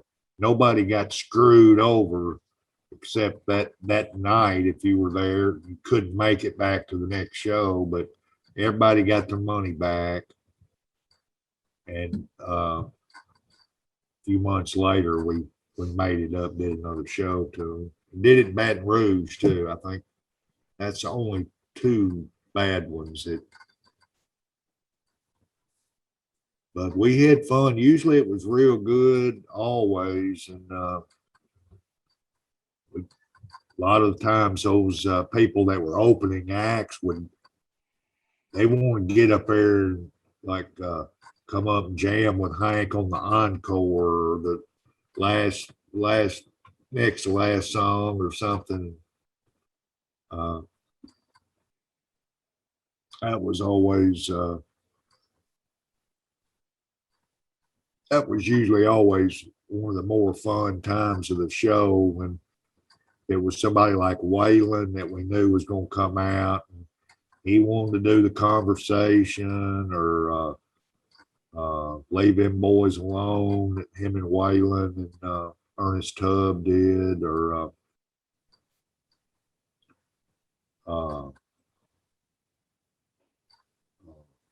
I don't think Hank did it this way. That one was Waylon and Hank. They had about 3 or 4 that we could do. And we did them all on a pay-per-view special one time, and then with Waylon, and then we did them on, it's on YouTube, Nashville Network with Ralph Emery, I think. And we did it with Hank.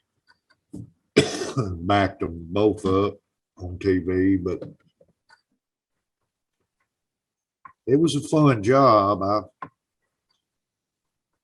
We were all a little bit disappointed when he let the Bama band go in 2006 for no reason whatsoever. Merle died, and he didn't have anybody giving him good information and advice. Merle handled stuff from actually it was about 86, 87 when Merle became the manager. And he helped out in some situations that, somebody told Hank, you ought to get rid of that Bama band. They're so old. You need a young band. You're going to compete with Taylor Swift and Hunter Hayes. And rather than saying, no, my boys have been with me over 20 years. They know all my material. They know all the damn songs. He listened to whoever told him that, and he fired the Bama band for no reason. That hurt everybody, including a lot of fans. I don't know how many hundreds and hundreds of people said, we went to the show and he wasn't happy. He couldn't play this and that. And they didn't. It takes a long time to learn. He had 90 something albums. It's a long time to learn all that material, because he don't give you any warning. He just pulls one out of his head and expects you to know it. That's what I was going to ask you a minute ago about the times when maybe he'd got a little bit sauced up or something. I saw you guys in early 2000s, and that's what I walked away so impressed with, because he would play 30, 45 seconds of one song and then boom, hit something else. And like, Right, you guys were right there every time. It was amazing.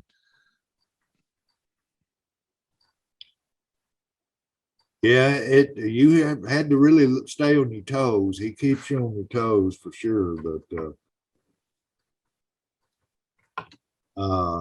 yeah, we hit some good ones, and we did a bunch of. How was it backstage? Did he spend a lot of time with y'all, maybe even backstage or at the hotel or anything like that? I mean, I know there was a lot of times where he would just, it was time for him and he'd show up when, time for the show. But was there certain times and certain festivals or certain things where y'all did get to spend some time together? Lots of them, yeah. Oh yeah, yeah. If he was going to spend the night, sometimes we'd go out to eat. He liked to go to a nice Italian restaurant. I mean, it'd be a couple of $1,000 bill. There'd be the whole band. There was 7 of us, him and his wife, road manager, maybe a couple other people. I mean, it's like anything you want. People are drinking. Yeah, bring me a couple of packs of Marlboros. And let me get 3 triple beams, 2 Heinekens. We were ordering like maniacs, but Put it on Hank's bill. he was sitting right there. He didn't care. He wanted you. He wanted to throw down, But he'd be right there with his wife, and we got to hang out many times when it was just us, and or on the bus or at his house, one of his 4 or 5 houses. We're in Montana or in Paris, Tennessee, or Troy, Alabama. He's had places all over, but so there was a friendship there, and it was, besides just the business part of it. I mean, there was a lot of close stuff. I mean, and the thing of it is, never had a crossword ever. Never. So he never got pissed off at any shows for anything, hey, y'all shouldn't have done that there or nothing. Never. Wow. Not one time ever. Wow. So, but he didn't, and I know we're kind of getting way ahead of the game, but he didn't call you and fire you. And he ain't heard nothing from him since. No, he had somebody call us up and just say he's going to get some different folks, and he wanted to have a girl play bass, and he actually wanted uh,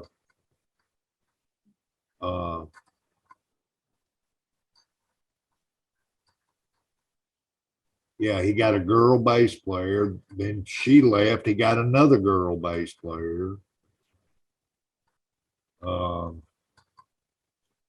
Kid Rock had a girl drummer, and I think that's something he might have put that bug in his ear. Get a nice looking gal up there.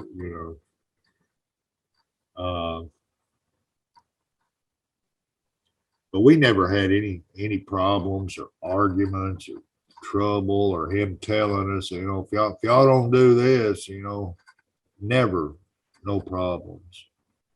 But I mean, I'm sure when that phone call came, just because of the relationship of 21 years and not just I'm sure you was mad as hell. Well, I was a little hurt. I've never been fired for anything ever. That's the only time, still, even to this day. But I couldn't make myself get mad because most people don't get 21 years True. with band at that level. I was thinking, well, it got me all the way through my daughter raised her, went through college. She went to nursing school. Hell of a run. Oh, ain't no doubt, man. I mean, yeah, absolutely. Looking at it from and I was hurt more than I was mad. Yeah. But then I look back at it, I'm saying, what the hell, I was looking for something when I found that, I can't let it eat me up. I just got to be thankful for the good 21 years. That's right. And not have no negative twist to it at all, There you go. Hank's gonna be Hank. Whatever it is what it is. And we didn't have no problem, and still wouldn't have no problem. I don't hate him. He don't hate me. He don't hate anybody in the Bama band. He knows we hung in there with him and stuck by him and promoted him and helped him out in every way and sounded good a lot of times and came through for him. And we wanted to sound good. And we got nominated for Band of the Year, ACM, that West Coast CMA type thing. But he knew, but it's all good, I'm just thankful to still be able to occasionally produce a nice record on somebody. I got this guy named Steve Morgan from Louisville, Mississippi, right below Starkville. Oh, yeah. He contacted me and said that he wanted me to play some piano and organ, that he was cutting a gospel Southern rock type Skinner with a Christian message type thing, that he'd written a bunch of songs and wanted me to produce his record on him. And took him up to Muscle Shoals, and we cut a nice album, did a couple of videos, and got some hot players from up there that worked with the Aces, and Travis Womack and Kelvin Holly and some guys. And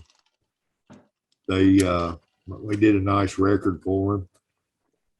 And I wouldn't have got to do stuff like that if I was gone with Hank. So it was like I got some new opportunities that came up that You know, it may not be, you know, quite as Hollywood, but still memorable and heartfelt, nice music, and making a little taste of money and closer to home, and just an hour from here in Muscle Shoals, and then I get to still see my grandkids, and could be a lot worse than that, you know. Still a blessing for sure.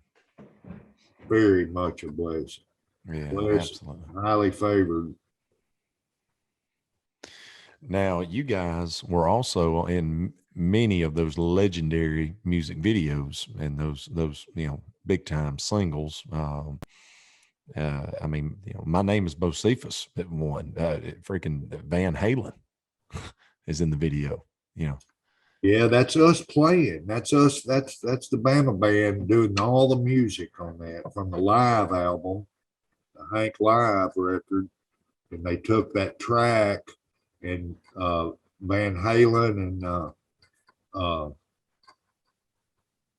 Sammy Hagar and Eddie and Alex Van Halen and Mike Anthony and Hank Jr.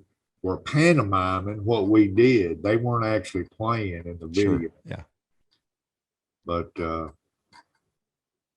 yeah, that was video of the year. And then the next year we had a video of the year. We did We Are Young Country, or that was the year before that, I think. Yeah, 87. All my ratty friends are coming over tonight. He had 3 or 4 videos that did real good. We did a couple of other ones. Well, you did the Monday Night Football. The Monday Night Football.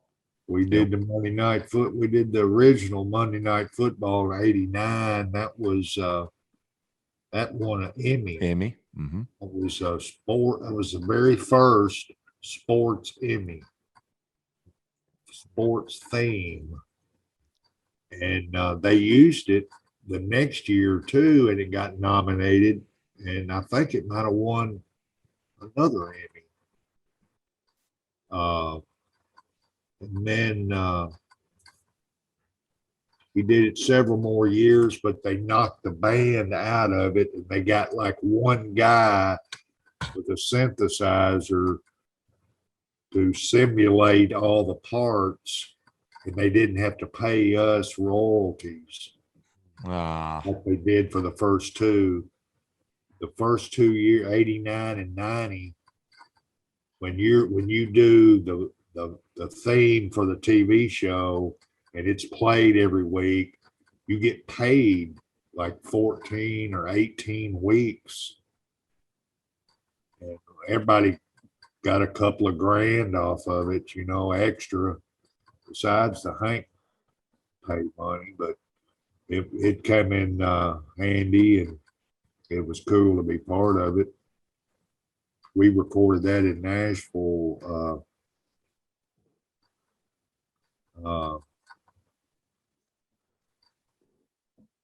Yeah, 89. That was also the documentary of Full Access that went certified platinum too. Yeah, that was his first. I think his first little DVD type video thing, which was a live show. And I remember Bill having the massive drum kit that was just endless, and the cymbals, just looking massive up there, Yeah, double kick. Yeah. Was that the Double Eagle? Was that Double Eagle tour?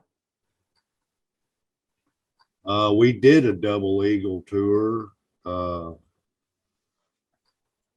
Yeah, it was right in there in that time too. It seemed like early 90s, somewhere in there.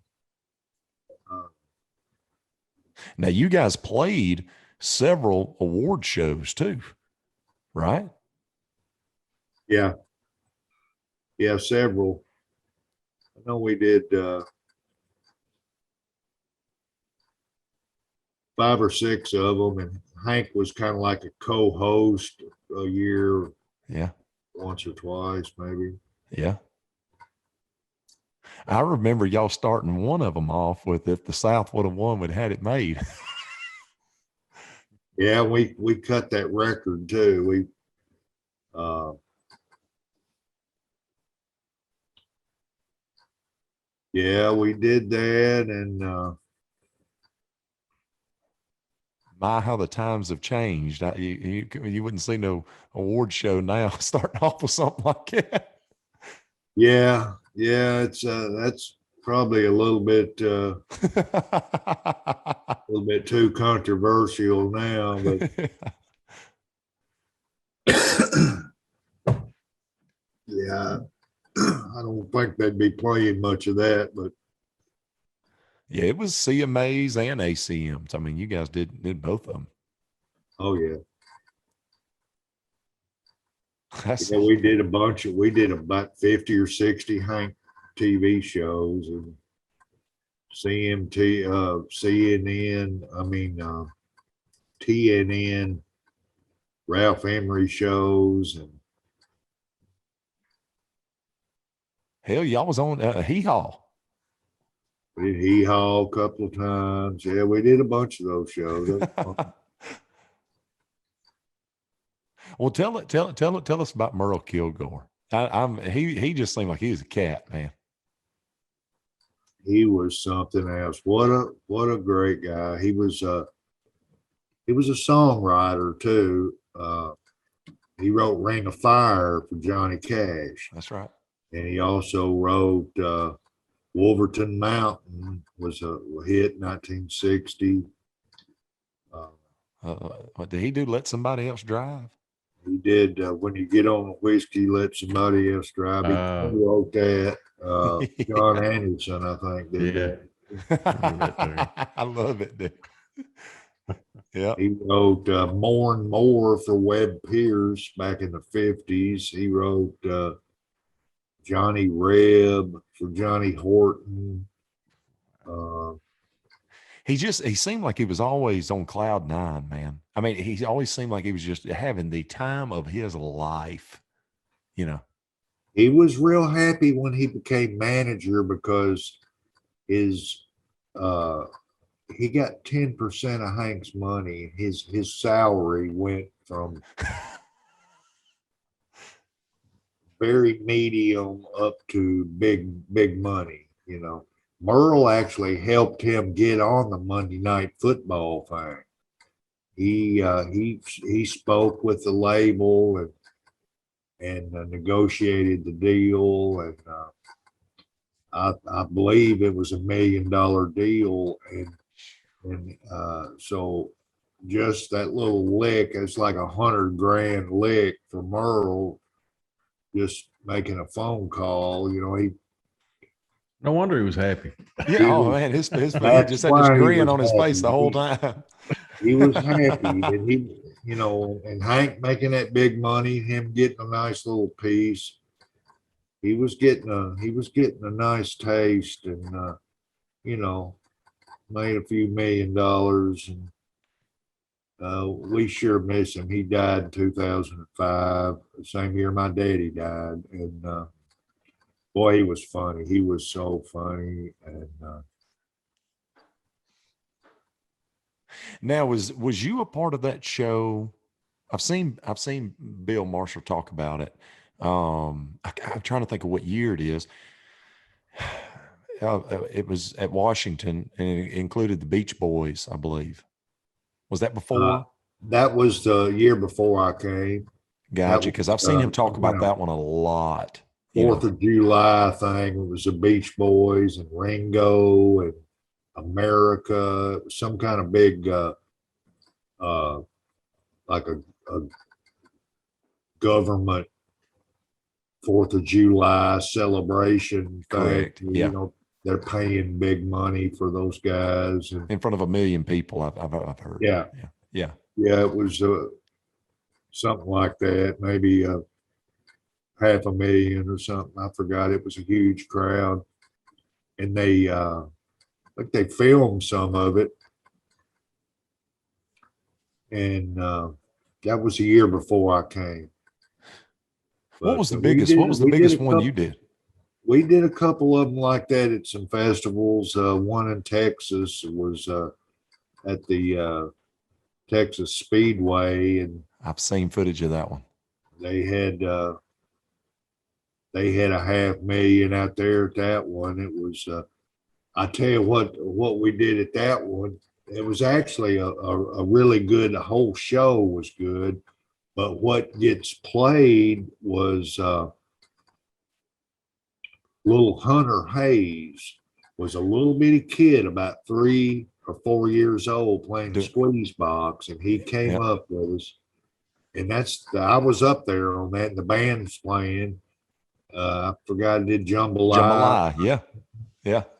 And I mean, this thing has got like 50 million hits on it on YouTube or something. But, that was the first time we played with Hunter, and we did it one time in Louisiana too. But Was you he look? And I know grew that. up. I'm sorry. Go ahead. I was just gonna say he grew up. He's a grown man now, but he was just a little 4 or 5 year old fella then, and that was the same show in Texas where they had about 600,000 on that one. It was one of the biggest ones I played with him. What? And I know you've been doing it a long time, but was there ever any times you just got, the nerves was just like, man, this is huge. I mean, so you think a show like that right there, that's. No, I didn't even think about it. I didn't think- think about that.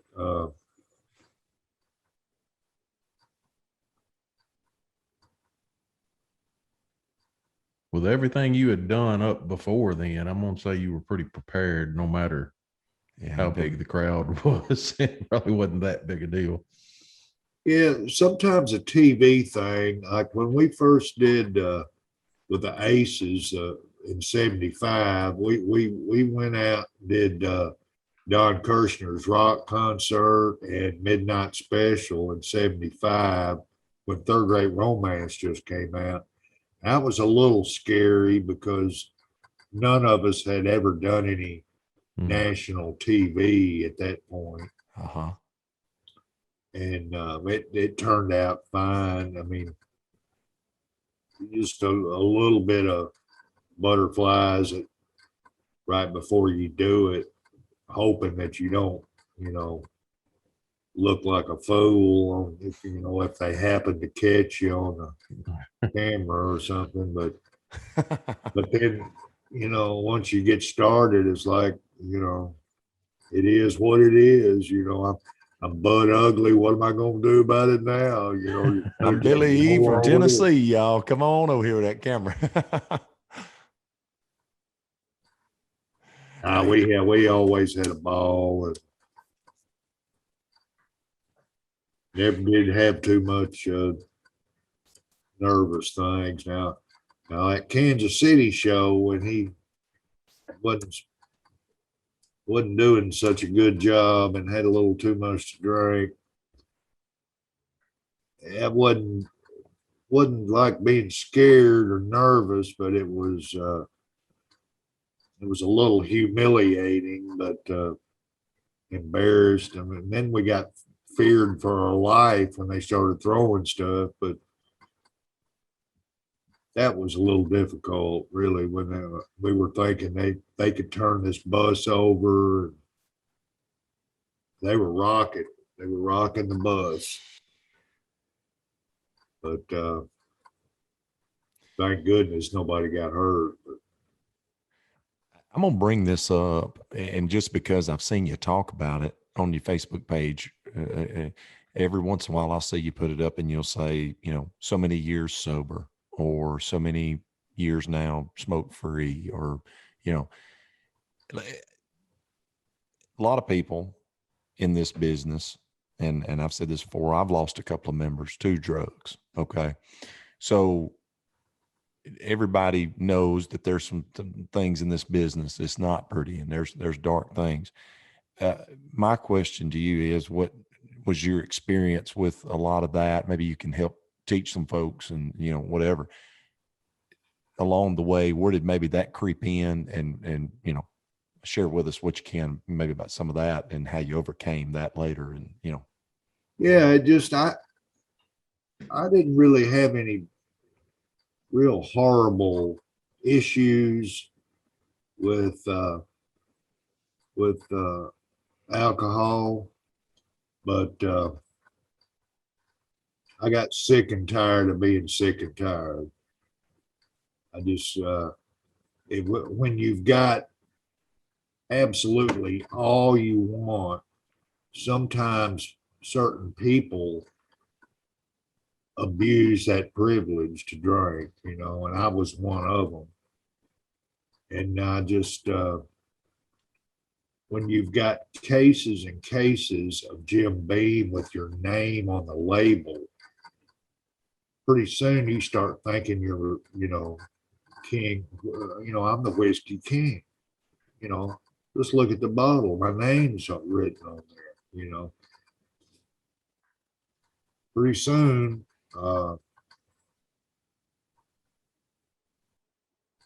it's all between the ears, and I didn't like how it made me feel anymore. I wasn't having fun before I started drinking.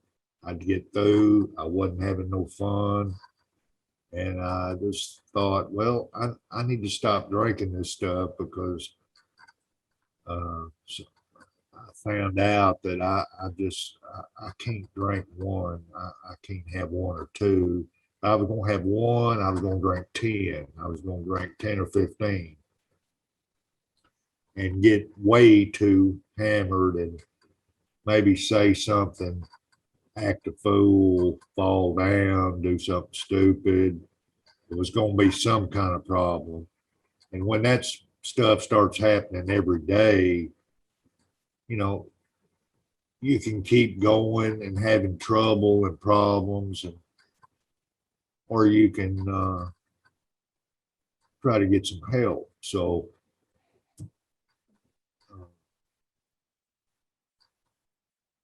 AA saved my life. I don't drink anymore. I can't drink one. I don't want to drink one.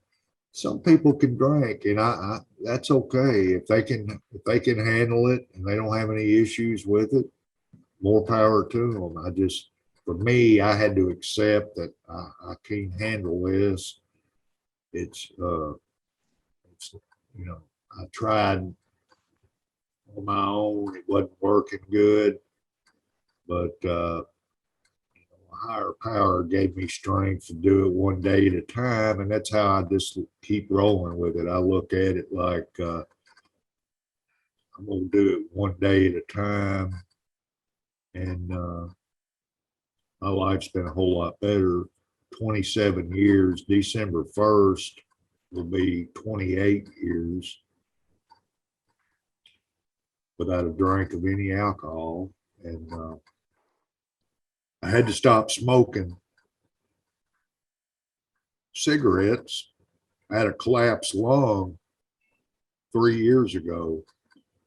I smoked cigarettes for 50 years, 2 packs a day. And I wasn't planning on quitting. I never ever thought I'd quit smoking. But when you get a collapsed lung, you have to go to the hospital. They have to poke a hole in your side and go up in there and let that air out, where you cough the hole and you cough that air out, your lungs close up. They got to let that out so the pressure gets right, and it'll start pumping on its own. They put a tube in there, and that air comes out of the chamber of your lungs, and then it goes back to working. So I didn't have to have any surgery. A couple of days in the hospital, and it went back to working right.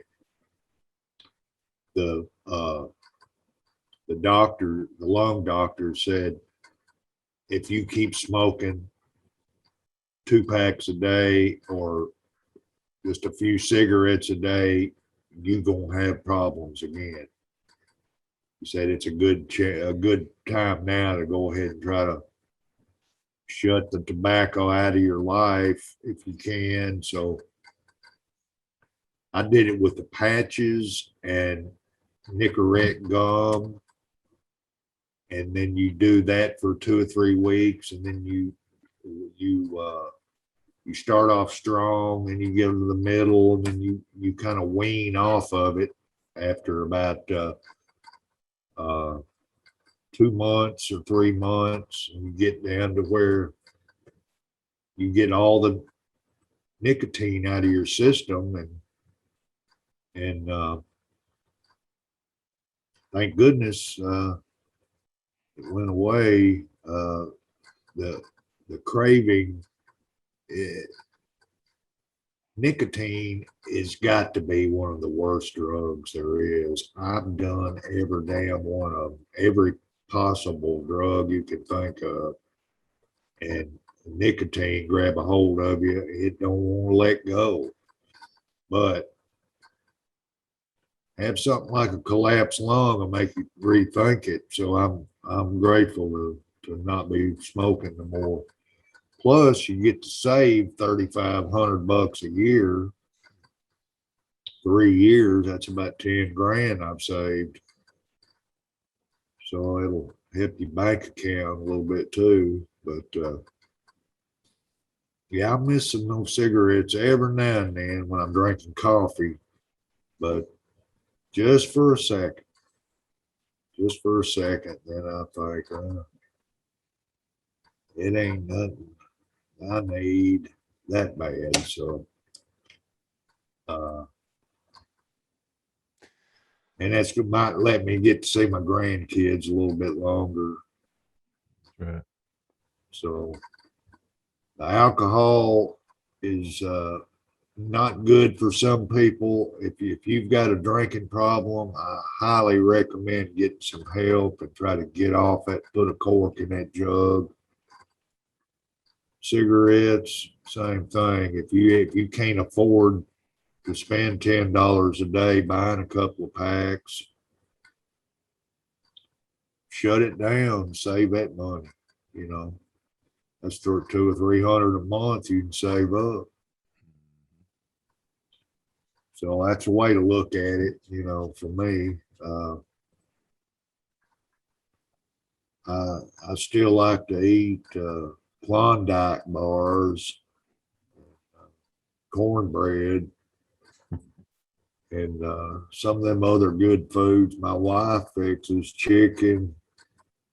Damn, son, it just ain't no way I can quit this. But Well, fellas got to have something now. yeah, I've seen them pictures you put up of some of them meals. I know exactly what's going on over there.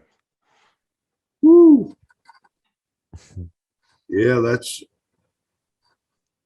my little thing now. Some kind of good little old biscuit with some kind of musky 9 preserves or just Yes, sir. country sausage or something. You know, that's a real treat for me now, instead of some kind of exotic cocaine and some kind of liquor that's gonna make you turn a flip. A double backflip. Anyway, I'm glad to be alive and clean and sober. And that's my story, and I'm sticking to it. Well, and just talking about this stuff, and if you can remember one that is cool to talk about, let's put it like that. I'm almost willing to bet money out of some of these legendary parties that happened that you saw some crazy shit.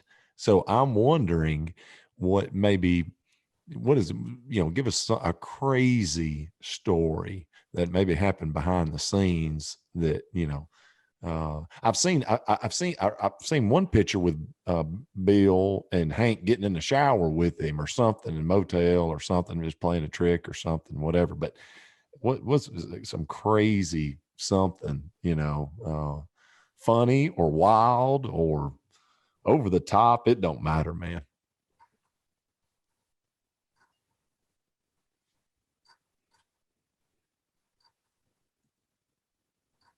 boy, I hate to incriminate any of my buddies. Nobody to get it. We're going to have Bill on later, by the way, y'all. Bill Marshall is coming on the podcast later. Yeah, we had just so many parties and big time drinking for 3 or 4 days, like going from Nashville to California, and you got 3 or 4 days to get there, or to Vegas, and we're taking it slow. We're gonna go through and stop at Grand Canyon. We can drink, roar the whole way up there. And then when we get there, we still got a day. You can sleep in the motel room and everything's gonna be all right. Some of those times were crazy. We went out there one time and we had a steel player named Cowboy Eddie Long. He Yep. plays with Jamie Johnson now, but me and him and Animal were the Wild Brothers, and Cowboy. We got to drinking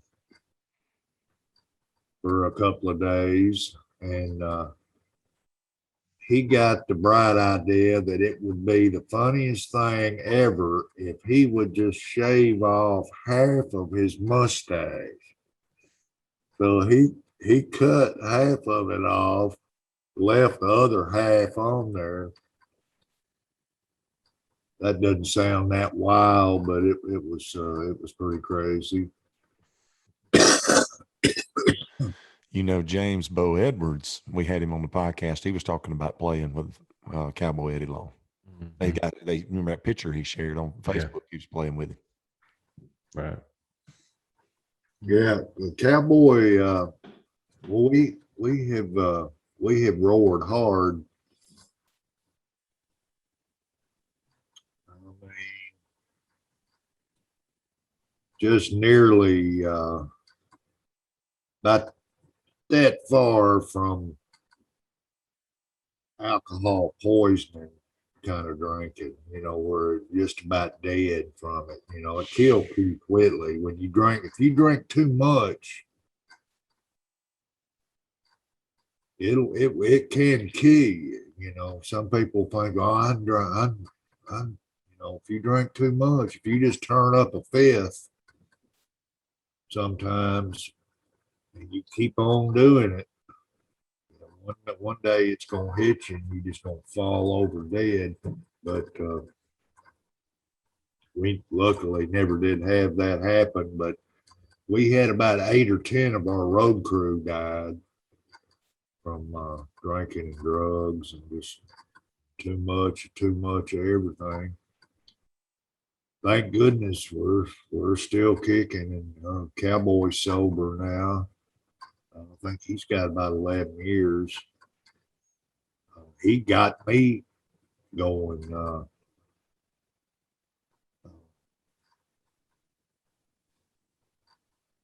He went back out, and he stopped again. But it's tough, It's a lonely life out there traveling. If you're in a tour bus or riding in vehicles or having to fly and do stuff and be away from your family, it's hard. It's harder than you think. You think of the glamorous times, but a lot of that is tough getting there to this place where you're going to do the show and then get back. Take a week and a half to do all that. If you're going to be out of your mind drunk for 4 or 5 of those 6 of those days,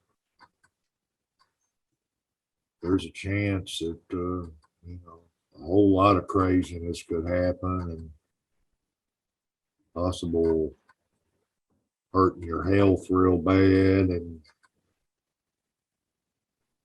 just insanity that I'm glad I don't have to deal with anymore. But I've seen a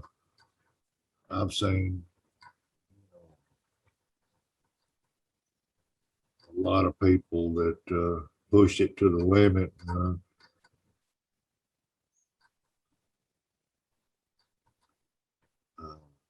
And one time at a Hank show, we had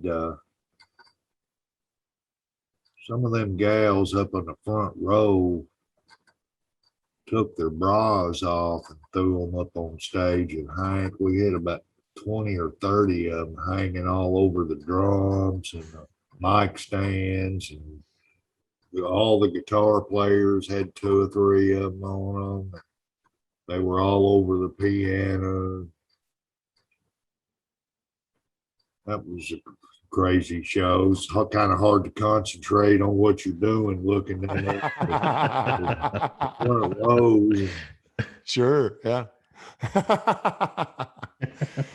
or thinking about turning into a human windshield wiper. But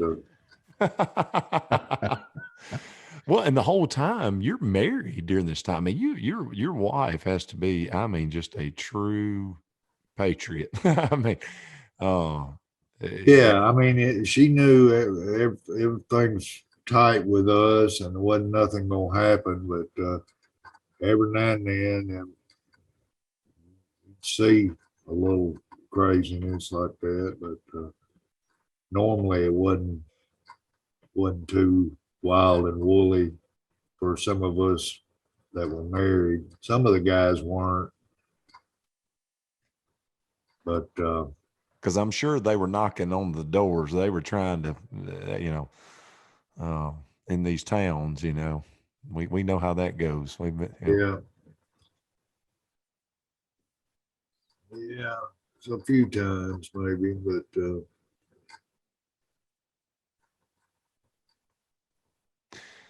yeah, we damn sure had a ball. We went to Japan with Hank one time, and that was right when I got sober the first time, and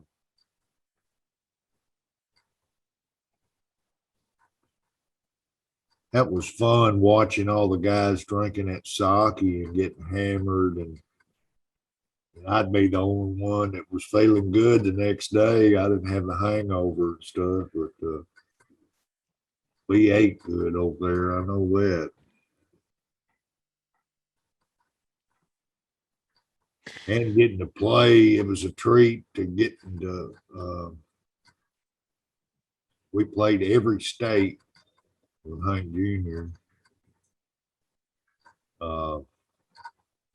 All 50 states, so that was cool to play all over the USA and every state and all over Canada. Was it as big a crowds in some of those markets where I wouldn't think, like, I mean, I'm trying to wonder how, crowds would be in, California versus Alabama. Oh, they would be just absolutely slam packed full to the max. Wow. Yeah, they'd be. We'd play Universal Amphitheater, and they'd be, 10, 15, 20,000 people there. The Greek Theater, or some kind of big room out there. We played big outdoor amphitheaters all over the West Coast and all over the country, really. A lot of those summertime big outdoor sheds, like they had a Starwood in Nashville, was a big one. That's right. I think they've shut it down now. I don't know why. It was I know it was profitable for them, but Birmingham had one we used to play all the time out there. That's the one I've seen you guys at 3 or 4 times. Yeah. Yeah, Tony Ruffino, my friend, he used to do the Aces. He used to have a club. We cut a live album at his club one time back in the 70s, and then he was promoting Hank when I got the Hank shows out there at the just outside of Birmingham. That was a nice venue. We had Kid Rock there with us one time too. That's right. I was at that show. Yep. Come out and did Cowboy, and he had what's her name with him at that time? I remember seeing her back there at the back of the stage. Pam. Yeah, Pamela Anderson. Pamela Anderson. Yep, Yeah. sure did. Yep. And I Yeah, also was she at the always Pyramid, looked and Kid Rock came out at the Pyramid in Memphis, and Kid Rock came out and did no, it was Kid Rock's show, and Hank Jr. showed up to that one and did All My Rowdy Friends, and Yeah, that was right after he let us go, I think. That was sometime right in there. But I believe you guys were still with him at the Birmingham shows when I saw, Yeah. and it was Kid Rock showing up to his shows, Right. Yeah. I remember that. It was about 2007 or something.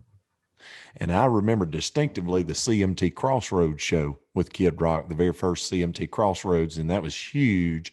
And I remember distinctively that song "Lonely Road of Faith" by Kid Rock, and y'all were the band, playing it, and you doing that keyboard on "Lonely Road of Faith," and the ending on that. I was like, that is awesome. I mean, I really thought that was a Billy Earhart just really shining in the national spotlight big time to me, on that show.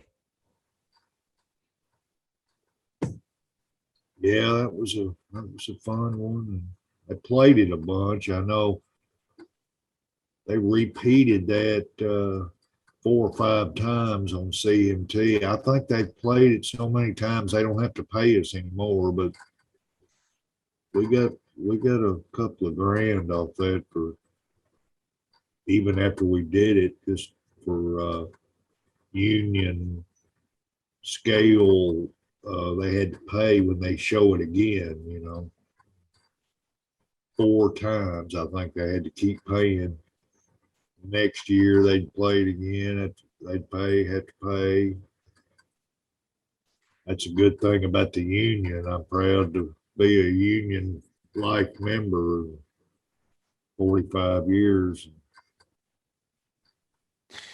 Okay, so we're at that time then. Okay, but it was a major drop off in pay when you had to, when they let you go, it was a major drop off in pay, I'm assuming, right? I mean, after Hank's done, and I mean, this is a change of life for you. I'm sure you had to sit down with, the family. Well, he'd already cut back to just doing like 12 or 15 shows a year. So he wasn't working that much for the last 10 years I was with him.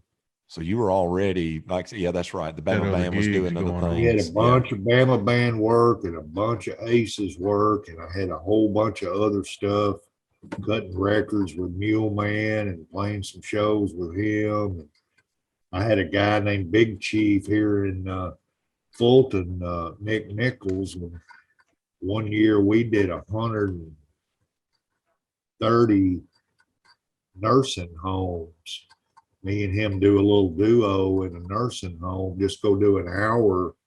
Like we'd go to Boonville, we go to Iuka, we go to Oxford, we go to Amory, we go to Bruce, and do that 3 or 4 times a week.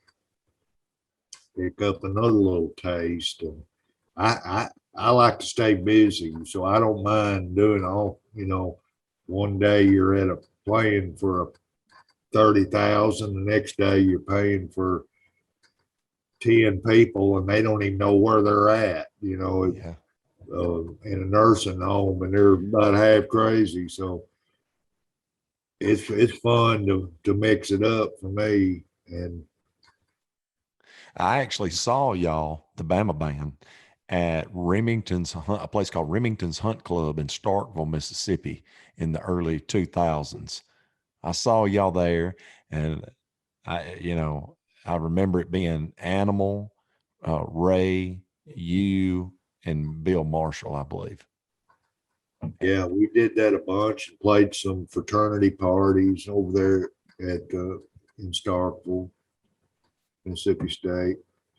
I just played Starkville Tuesday night over there at a barbecue place, 1883 Smokehouse over there. I did it the last 3 Tuesdays with my buddy Anthony Zappa. I play Tupelo tomorrow. I mean, it's just like something all the time. I'm proud to have a little something here, a little something there. Keeps it going.